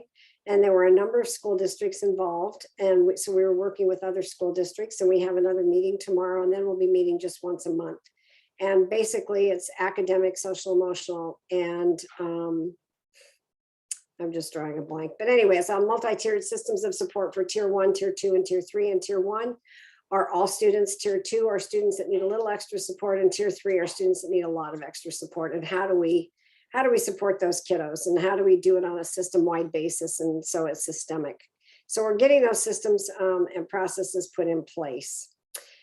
And let's see, the Haller Foundation Awards, Zoom Awards Assembly is tomorrow. It usually is held in either the Port Angeles Library, High School Library, or the Sequim High School Library, and we've rotated on and off each year, but because of COVID, we will be meeting over Zoom tomorrow, and we will be awarded, we are a recipient of, we wrote a grant, and we are a recipient of the Haller Foundation, so I'll let everybody know tomorrow what our award is. And then Laurel Smiley, who worked with the board tonight, will be working with our administrators on Wednesday. And then she will do that again in November and again in December. And then she'll meet with us a couple more times after the holiday break. And because our high cap, our highly capable teacher coordinator moved to the CTE director position, we will be interviewing for the highly capable coordinator position on Wednesday. And we have 3 very viable applicants. So we've been busy, but it's been good work. So that's what's going on at school. Great, thank you. Any questions, Director Koo? Yeah, Jane, thank you. That's great. And especially what you get excited about, I get excited about, is the interactions with our students, which I could tell in your voice as you were describing that. I just have to say, I'm surprised with the self-awareness, for lack of a better word, of wanting expanded SEL resources. And, you know, because I fully support that. I want to be clear. I 100% support that. There is an undue stress upon our society, including our children, as a result of COVID and, dare I say, politics and just everything that's in that cloud of negativity. And so that, you know, is just so important. But, you know, again, maybe it's just a household sort of thing, but I would not have expected those comments to come out of my own FTEs. So I'm grateful to hear, in one sense, like I said, self-awareness by those students to bring that forward. But again, it just reinforces how important it is to have those in place. It's definitely, like you, it's definitely on my mind every day, you know, with our students, you know, and their overall well-being. So thank you. Thank you for reporting that and sharing that. You're welcome. And I will just tell you that we had students from the ages of 4th grade all the way through 12th grade. So it was, we had a range of students. It wasn't just high school students. So that was also very nice that these were the themes we all came up with. Director Jeffries? Yeah, well, I want to thank you for the report. You know, as I mentioned in my comments, there are a lot of good things that are going on in the school district. And I really would encourage getting that student voice in there, and whenever, wherever possible, and anything we can do to help to address some of their concerns and suggestions on how things could be improved. I think that would be really, really important. So I thank you for doing that. And that might be one of the more exciting parts of your job is it is talking to those students. So thank you. You're welcome. And I would just say to Caleb, who is still on, Caleb, by all means, you know, when you have things that the students want to talk to you about, bring them forward because we're listening. All right, I'll keep them in mind. I tried talking to some of the ASB and I think I can get some stuff out of them. Okay. Because the two suggestions you brought forward, we've acted on as far as after school clubs and fundraisers. So Awesome. I appreciate that. Thank you. Yeah. thank you. Student voice is certainly important. So yeah. So, and with that, I think we're staying with you, Dr. Prine, if I'm not mistaken. So let me see here. Yes, the policy committee. The policy committee needs to be approved by the board. This is a new committee for us. And so you don't want 50 people on this committee, because what the policy review committee will do, is any new policies that come along, we will review those. We will discuss those, and then we will bring our suggestions to the board, but the board approves those policies and they can change them any way that they see fit, but it will go through a review process before it comes to the board table. And so the positions that we are looking at would be one board member, one certificated teacher, one classified staff member, one administrator, and then the superintendent. And we do have, I wanted to leave them as positions and not put people's names next to them, because next year you'll, if people change, you still have your committee in place. I would recommend that they bring those names forward if the people change, but right now we have all the slots filled. We did ask SEA for a recommendation, and we did ask all of the classified unions for a recommendation. And so we had a teacher that wanted to do it. And then we did have to go ask one of the classified people, but she said that she would do it. We had a board member that volunteered. And so I think, and then an administrator volunteered. So I think we're all set. Great. And you're seeking a board approval on that, correct? I am seeking board approval on this. Yes. All right. Excellent. And with that, Director Koo, I'm not sure if you have a question or if you're making a motion, but either would be appropriate. Yeah, thank you, sir. Just in recognition of our goal for the continued pursuit of excellence at the Sequim School District and the effectiveness of a policy committee, I'd like to move that we approve the creation and composition of a policy committee. I second. All right. It's been moved and seconded. Any discussion? I just want to say, Dr. Prine, I appreciate your work on this. And I appreciate that there is a balance on the team as well. I think it's so very important that we have representation from folks, so we have that proper educator voice on the work that we're doing. So thank you very much for making that a priority. Yeah. Director Jeffries. Yeah, I would just say, after over a year of policy workshops and going over every single policy that we have, I think this is a good step forward on the policy establishing a policy committee to continue the process in a different format, but it's really, really important. Those policies are how our governance and how we do things here at the school. So I think it's a good step. So I'm looking forward to voting for it. Thank you. All right. And any further discussion? Okay. We will oh, Larry, is your, I think your just hand is still up. So I don't think that's a new question, if I'm not mistaken. Okay, perfect.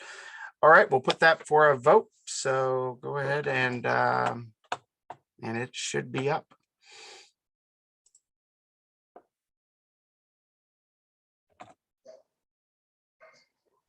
Feel free if you want to share it on screen when it pops up, Tracy, that'd be fantastic. All right, and that motion carries. Thank you. No problem. And with that, we're going to move on to our next item, 12.02, RFQ for district office projects. Dr. Bryan, did you want to speak to this at all before we look at the Yes, motion? if I could. Okay. These are two projects that will most likely, and well, not most likely, that will not be paid for by capital levy funding. The first one is to complete the office suite on the second floor and turn that into the actual boardroom, which a lot of the work has been done when you remodeled the district office, when the district office was remodeled, but that particular room was not. And the second RFQ, and we're sending out requests for qualifications for both to build out that room that's about 2,000 square feet. And the second one is to install an elevator, which will be directly across the hallway from that particular room so that people have access to the boardroom. You can also use that room as a conference room. We have 2 classrooms located upstairs. That's where our McKinney-Vento room and our care closet are located, along with our professional development coordinators are located there. And then of course we have teaching and learning down the hallway. So it's very important to make that building ADA accessible for people. And so these are 2 projects that we're sending out requests for qualifications. I will tell you that Wenaha is helping us with this. Even though Wenaha oversees the capital projects, they said they would help us with these 2 projects as well, because they do have contacts and connections as far as knowing where to send the RFQs and the companies that would bid on these RFQs. And so we are partnering with them on this. And I think it will be really very good for the district to have both of these items built out. And we're able to use ESSER funds on the elevator, and on the build out, we will use some of the leftover capital levy funds from 2017. So that's how we'll pay for those. So I would ask for the board's approval on these 2 RFQs, and then we'll get them sent out. Great, thank you. And with that, I will accept a motion.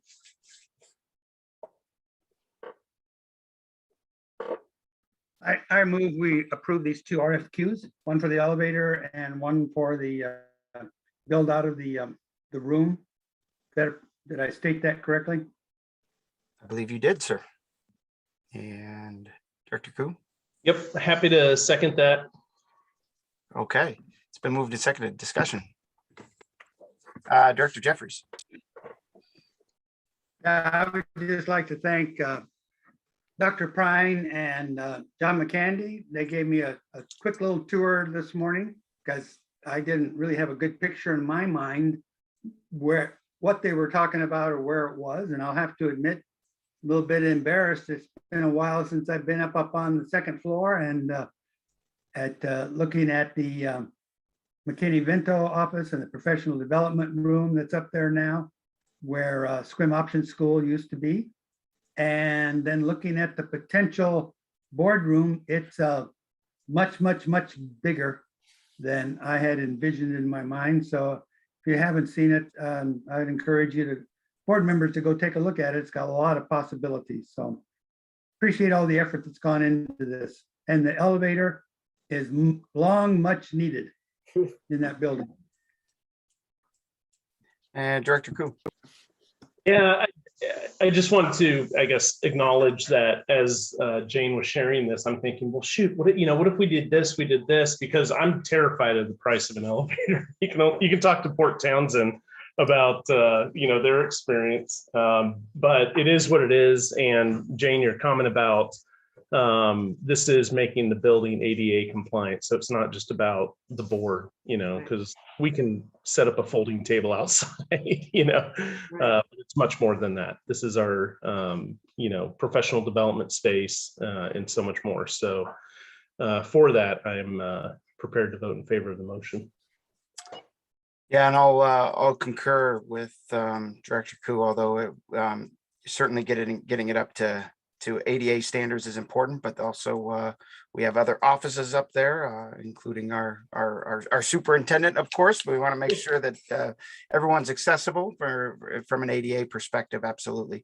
And to Director Koo's comment, yeah, certainly we could meet anywhere, but having a safe space where where we can engage in where the public can be present at the board meeting is important, as I stated earlier. So happy to get this work in motion. So any further discussion?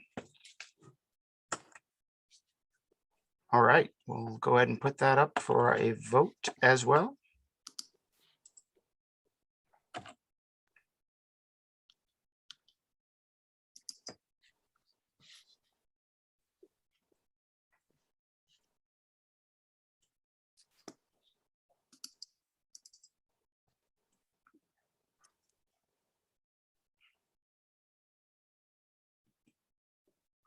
All right, and that motion passes. Thank you very much. And with that, we'll move on to 12.03, legislative positions and priorities discussion. So we have the the General Assembly for WASDA coming up October 29th and 30th. And we don't have a list of priorities yet for this year. I think we still need folks to be able to vote on that, so or complete the survey on that prior to doing that, but certainly would recommend if folks can do that. That way I'm able to use that input. The one nice thing about our last year, we also voted on, I think, our top 15 priorities, and that was the same body that's currently in our seats right now. So I'm also assuming that document can also guide me, but that'll be coming up. But I don't think we're meeting again prior to that for a meeting. Director Jeffries. Correct me if I'm wrong. I think what I've heard WASDA say is after the survey is done, we're gonna prioritize the top 15 from that survey and not have to prioritize the whole list, because it's an extensive list of various priorities. I think that's the way it's going to work. I would encourage everybody or the board members to listen to the WASDA networking on Thursday, because the last half of the meeting seems to be a lot about the General Assembly coming up. But I think that's the way it works. Well, I think, yes, there will be a prioritization from that perspective, but also we usually have our own priority list as well for this Sequim school district. We're going to prioritize the top 15. We're going to prioritize that list. I think that's the way it works, rather than trying to prioritize the whole book, right? Which is heavy duty. Yeah, there's quite a few items. So yeah. Director Koo? Yeah, and I obviously have no issue with throwing myself on the altar of forgiveness, including I have not taken the survey, and I apologize. My weekend turned out differently than what I anticipated. All good, but just hadn't had time to commit the brain capacity to that. So one, you have my publicly stated commitment to complete that, and two, I don't think we need to belabor this, but I do. It's my personal belief, and it certainly was the intent of the motion I made at the last meeting for you to attend, regardless of any circumstances that may change between now and that assembly. I'm not gonna, prepare a motion or anything to that effect, but I did want to clarify that I trust your judgment on the matter, and we'll go from there. But I really appreciate your willingness to do that. And commit to you that I will put in the work so you can go in an informed representation of this board. Sure. No, I appreciate that, and I'm certainly happy to serve. And there's I don't even know the number, but I think it might be a couple hundred pages of all that, and so certainly to the extent know that I'll represent the Sequim School District and the board to the best of my ability, and 139 pages, I think, of it. Yeah.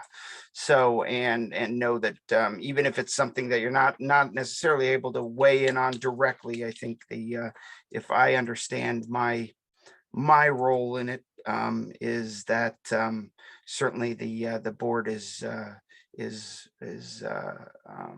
content with me voting on issues that are based on the benefit of the Sequim School District, which is certainly the lens that I look at it through. So, in other words, items that bring more funding to the Sequim School District, usually 2 thumbs up, right? Man. All right. Actually, I shouldn't paint that quite so broadly, but generally speaking. Any other discussion on that particular item? And I'll also say, Director Koo, I was a little bit late on getting some of that all together, just because was sort of sprung on me a little bit, but I guess that wraps it back around to you as well, possibly. let everyone know, and I apologize, and I appreciate you putting that survey together. Yeah, no problem. Happy to move that forward. So, and with that, it brings us to 12.04, approval of equestrian interscholastic activity. And Dr. Prine, do you want to speak on this before we take a look at it? I do. Okay. So I just want to thank the Equestrian Club's patience with us, because it took quite a while for us to get our risk pool to come to some agreement where we could have the Equestrian Club be an interscholastic activity. Because they are not WIA recognized, the Equestrian Clubs are not. They do not fall under the purview of our insurance. And so what the risk pool said that they could do, though, is if we were to approve them as an interscholastic activity, and the Equestrian Club then was able to get a liability insurance and put our name on it through their stable, then they could be affiliated with our high schools. So I am bringing this to you today to have you approve the equestrian interscholastic activity so that our Equestrian Club is affiliated with Sequim High School. All right, thank you. And with that, Director Koo? Sure, and just to start by saying a note of thank you to Jane for really digging into this. It was something, we all learned something here, you more than anyone else. And frankly, I hadn't heard a peep about it otherwise, so that's good by my measure. But with that, I would move to approve the arrangement that has been described under item 12.04 for the equestrian interscholastic activity. Thank you. Do we have a second? I second. Thank you. I second. Any further discussion? No, I too would like to thank the Equestrian Club and Dr. Prine for putting this together. It sounded to me like a little bit when this first came up, there was a little bit of panic on everybody's part, but I'm glad we're able to do this because I think the equestrian team is a real important part of the Sequim schools and the heritage of Sequim. So thank you.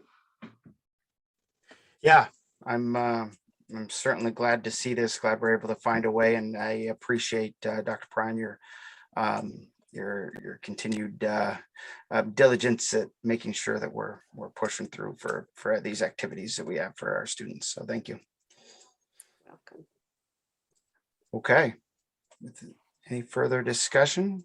We will proceed to a vote with this particular item. Go ahead and vote, and there we go. It should be up.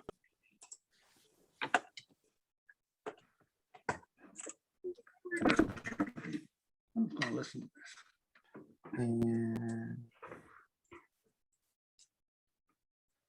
all right, motion carries. And that brings us to 12.05 on redistricting.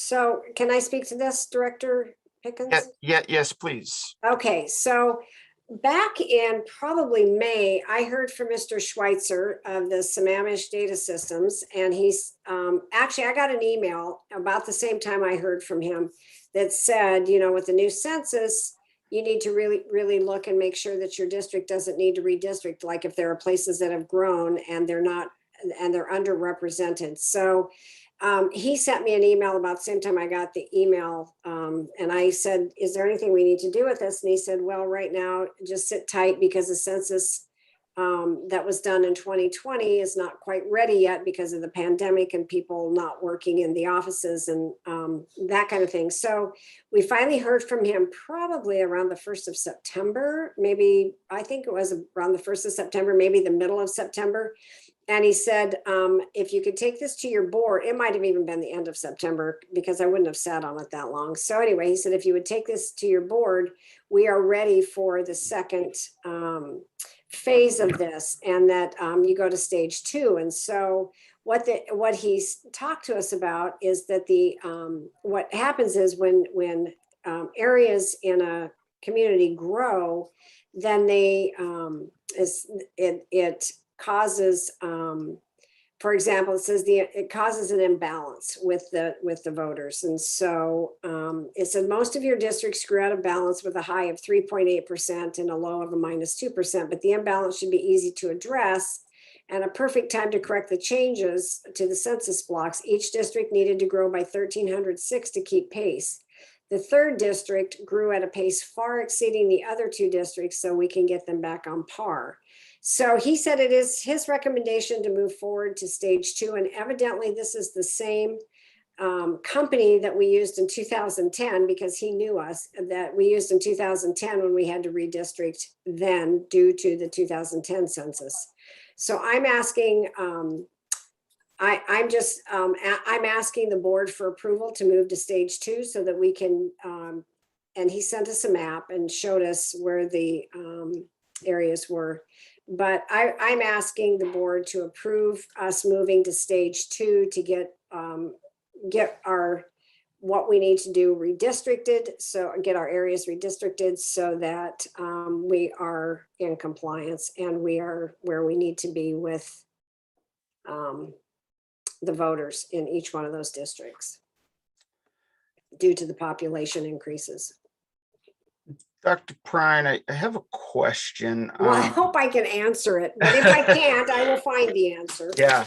So, and this was something I believe that was put on our radar, I think about a year ago, just when we knew about the census coming, that this potentially would also be an opportunity for consideration. I'm not sure what the process is here as to whether or not we wanted, and I'm not saying we as in the board, but just we as more of a broader community wanted to have a whether we want to keep districts or whether we wanted to have all 5 seats be an at-large. Is that part of this, or where would that fall in the grand scheme of things?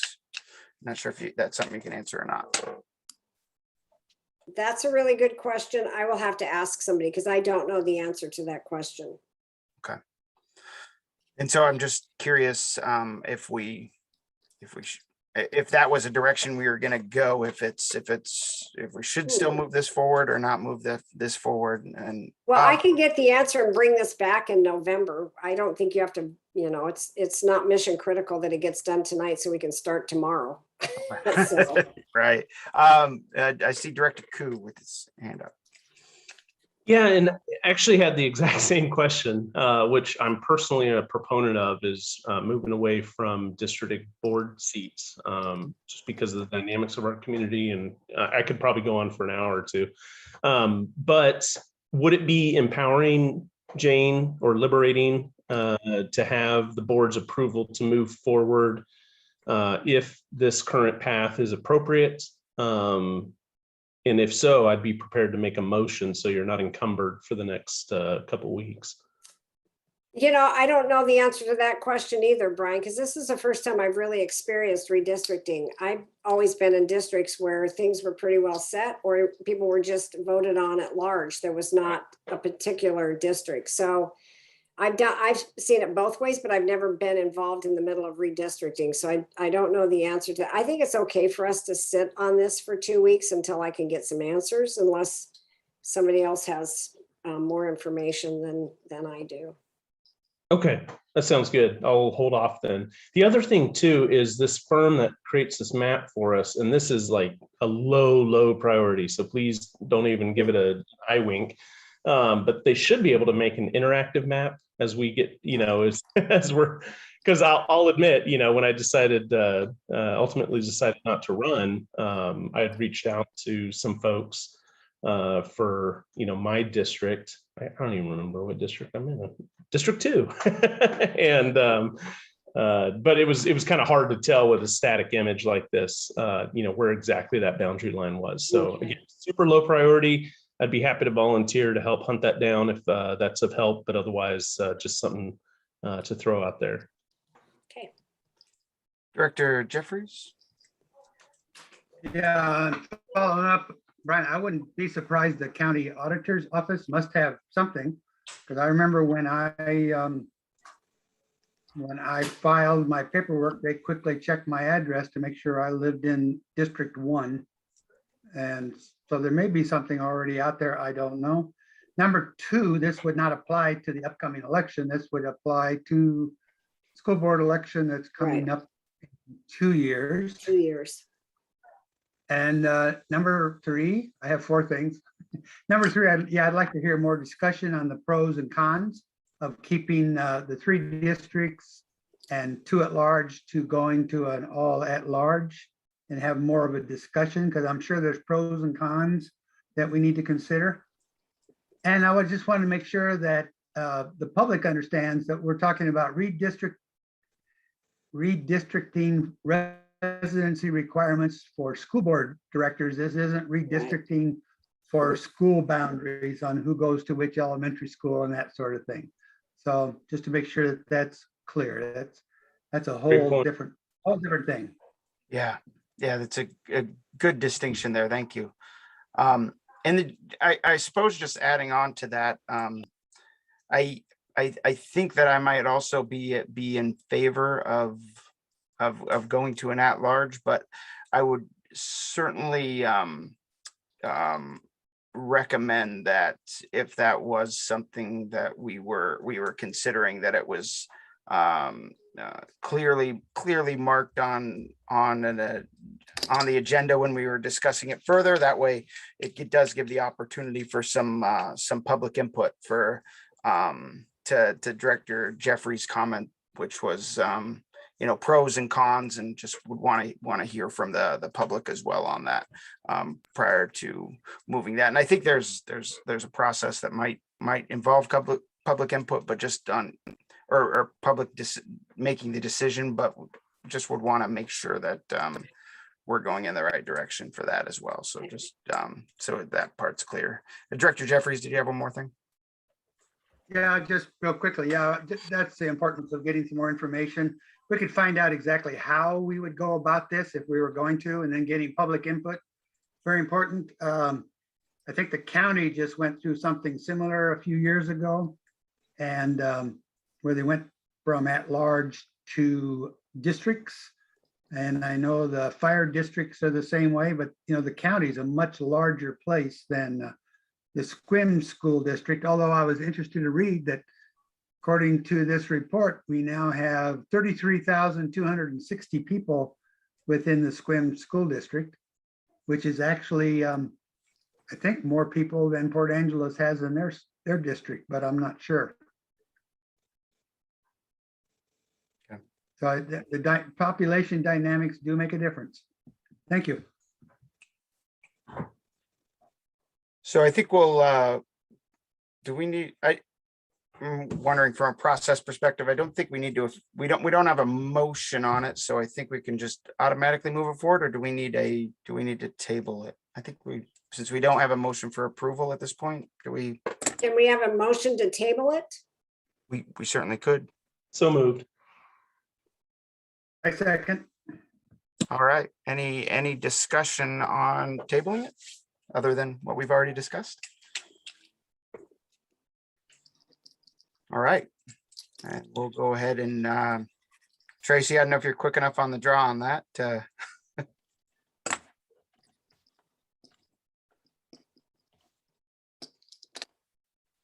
Say.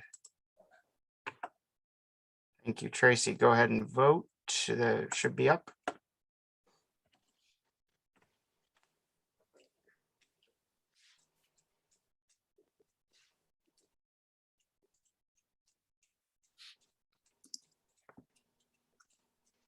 All right, the motion carries. And so Thank we you. discussed that a little bit further. All right, that brings us to 12.06, naming facilities policies, second reading. Director Koo? All right, I'm going to take a stab at this, but I will, let's see, bookend it with an option to amend. I move to approve item 12.06 and through 12.24 as presented. All right, I have a motion to approve items 12.06 through 12.24, which is all of our second readings.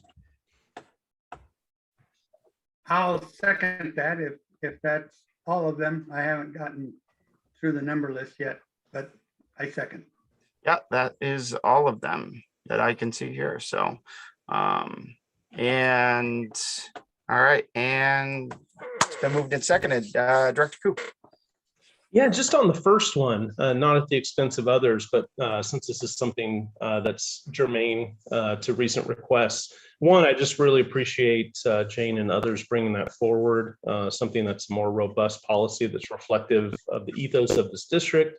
And it has no business in policy, but as we, consider our procedures, I think it's important that we seek, not require, but seek, interaction or counsel from not only the Alumni Association, but also the Jamestown Tribe as we consider potentially naming of facilities. Those are some key stakeholders that I think their voice at the table would be desirable, but I wouldn't want to encumber either one just because of circumstances at any given point in time.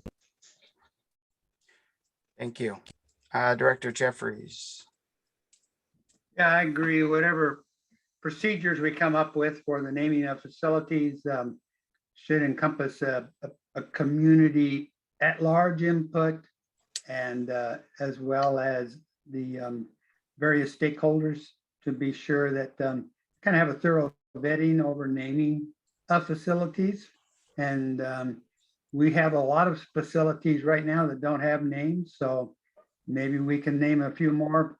The one of current interest has been the football stadium, but we have other buildings, and hopefully we will build other buildings that are going to need names. So I think it's incumbent upon us to try to do this as right as we can, so we can establish a policy and procedure that will guide boards and the naming of facilities in the future.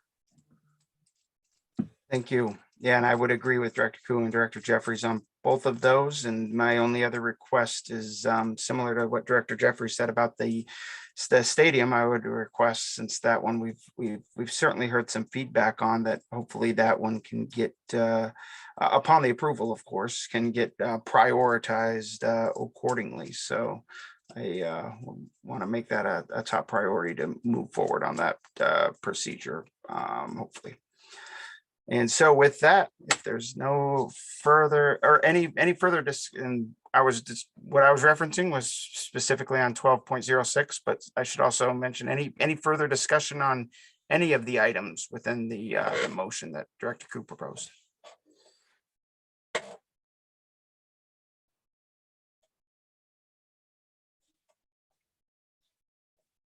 Okay. Hearing none, we'll go ahead and put that motion up for approval.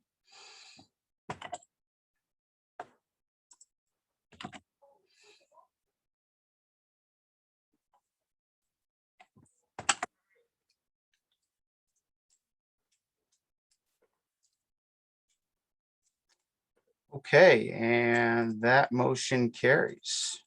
And those policies have been approved. Thank you very much. And that brings us to good of the order. Director Coop. Yeah, and I got to apologize for not including this earlier, but perhaps it's fitting note to end on. I'd be remiss if I didn't just take a minute to recognize the life and impact of Alyssa Lofstrom, who obviously the extended Sequim family lost recently. Just personal observations. I was certainly not close with her or her sister, but as a school board member, just in interacting with both of them, but including Alyssa, was just impressed. There's just a certain quality that some individuals on this planet have, and she had it. And I think the narrative described in her obituary speaks to her passion for the outdoors and things like that. But in a way, through just the grief of losing such a promising young life so young, it really just been working to translate that into motivation is the importance of the work on this board and everything that we, our predecessors, and those coming next, work on to enhance the experience, the learning experience of these students, because you never know where life will take them. And anyway, I'm just grateful to have crossed paths with Alyssa over the years. I remember very distinctly that graduation ceremony and that class that I was blessed to be a part of the ceremony with, and just my thoughts and prayers are with the Lofstrom family as they grieve this untimely loss and this bright light extinguished too soon. Thank you very much, Director Koo. Appreciate that. Director Jeffries. Yeah, I can kind of concur. I did not know those students, but anytime there's a loss in the community like that, it affects everyone. My younger daughter was in the class of 2000, and her particular class, I think, between the time they were freshmen to the time they were seniors, lost 4 or 5 students loss of life for various reasons, and it really impacted her life and the entire community's life. I also want to thank and applaud my worries about the COVID mandate and whether the vaccination mandate, excuse me, and 100% is just fantastic. And I want to congratulate everyone on the Sequim school staff that we've achieved that number. And I really appreciate their efforts to keep our kids healthy and safe. So thank you. Yeah, for sure. I know some other districts are certainly going through some struggles right now. So happy that we can continue to serve our students in this critical time. So thank you. And with that, I believe we have other board items of interest. Oh, we just have our WASDA regional meeting October 23rd coming up. And of course, General Assembly, October 29th through 30th. Both those are virtual. Sequim hosting, but I'm not sure how, if it's virtual, that's, interesting. And I believe that is all for now. So with that, we'll be adjourned. Thank you very much. Have a good night. Thanks. See you guys later. Thank you. And thank you for everybody who attended. Thank you.